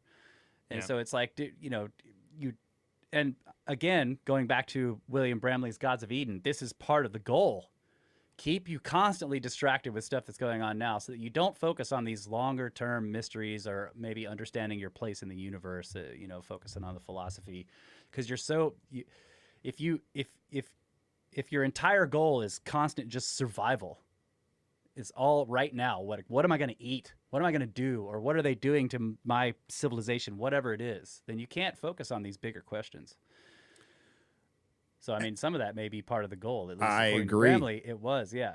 There's oh God, like we can't. It's too late in the show. Maybe when you come back, we could talk about the politics of why certain things get covered up, and it's a touchy subject with some stuff because you get into indigenous people, and that. I mean, they've been screwed over a lot, but there's also we're going to find out that there was people here before that, people here before that, people here. What is indigenous? Like that's even that question. There's a ton of politics behind all this stuff that usually come from academia, unfortunately. Absolutely. Andrew Matthews, a traveler for 3 months. Hello, what's up? Lizzo is not an alien. Zorbu has more probes. I said what you want. Okay. Lizzo is a planet. She's not an alien. I never said she was an alien. She's a planet. I wonder if Zorbu came from Lizzo. Oh God. No, don't put that energy in that. Zorbo, I apologize for that. The Legion of She didn't mean Memers are that. going to have a time with that. Oh my gosh. I'm so sorry, Zorbu. No, you're Oh not. my goodness. We're going to have Luke Caverns on, right? Yes. That's awesome. Oh, that's gonna Yeah. be great. Sweet. Yeah. Good dude that guy is, man. He is cool, dude. Holy Couple crap. weeks. He did the Cosmic Summit was I usually like Contact in the Desert. It's like the UFO Lollapalooza, but Cosmic Summit was just killed it. Everybody was good. Like every single speaker was good. It was awesome. I wish I went. I wish you went too. I Next can't believe year. you weren't there. What was going on? Yeah, next year. Wedding. Oh yeah. All right, we'll get the rest on a square up. We're gonna let these guys go. I gotta go. Really enjoyed it. Thank you Yes. so much for having us on. Thanks for coming on. Hope to have you back. You Absolutely. guys were great. Definitely. You do great work. Please tell the fine folks where they can find you. Podcast, we got a website, brothersoftheserpent.com. And you can find it anywhere podcasts are found. We're used to be primarily an audio show, but now we also have a YouTube channel, so you can just search us there, Brothers of the Serpent. And Russ's address is 472 Old Road, Old Road. Texas. Oh, dang. 111 Now that's Old the Road. old, that's the original old road, not the new old road. You know, And the thing is, in the gets UK, that's confusing probably sometimes. an old road. It's probably really freaking old. That's Yeah, it's you know, true. Probably some Roman shit. You never know. It's definitely a sports bar. and Yeah, a grill. sports bar and grill. where they watch soccer. There you go. 'Cause the UK fans love it when I call it no. soccer. You know, watch And cricket. cricket, yes. And we eat crickets. That's right. Oh, No, no. we're not doing that. No, We're not doing that. No, stop it. No, isn't the trophy from cricket like ashes of a cricket bat or something? Or is it a cricket player?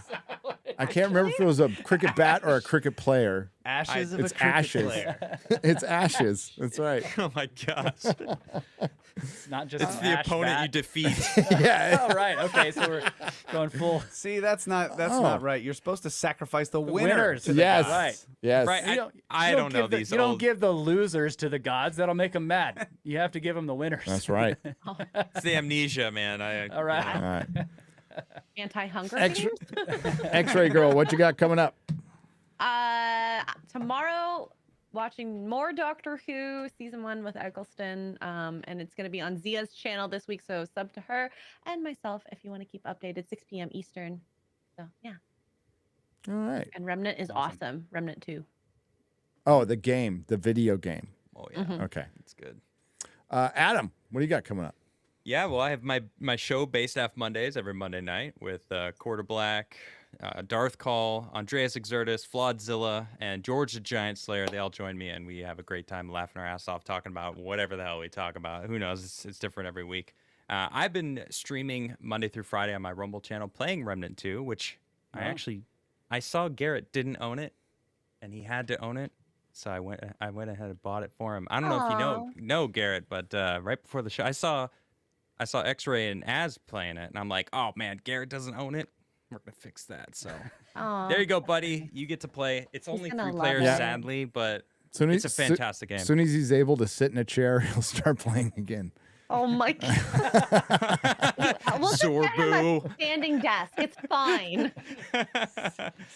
All right. again. Zorbu strikes again. I got a video coming out tomorrow. That's what Garrett's working on. Secret Invasion sucked. Spoiler. Okay, so that's all. But again, Surprise. thanks to the Snake Bros. Look forward to seeing your next show, and hope you come back. And thanks to the Nerdrotics and everyone who left a super chat and donation. You help keep the lights on here. The rest will be taken up in the Square Up, which I believe is Monday night. Monday night Square Up. So that's It tomorrow. was really great to meet you guys. Seriously, Yeah, I love seriously. your content. Yeah. Thank you. Yeah, Thanks so this was much. awesome. Thank you guys. All right, and we'll go out with our theme. Bye. Bye. Bye.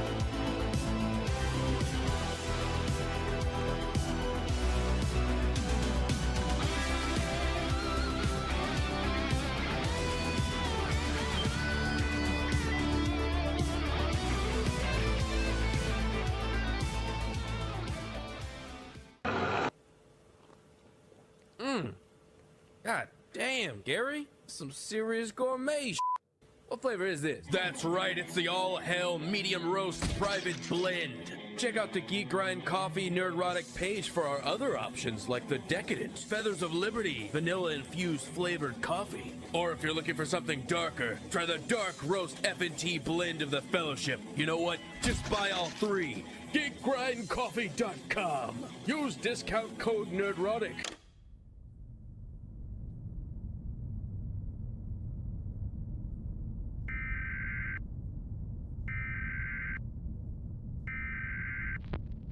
Nerdrotic.com. Welcome, travelers, to the fringes of reality, where the strange and mysterious meet, and the thin veil between fact and fiction is torn.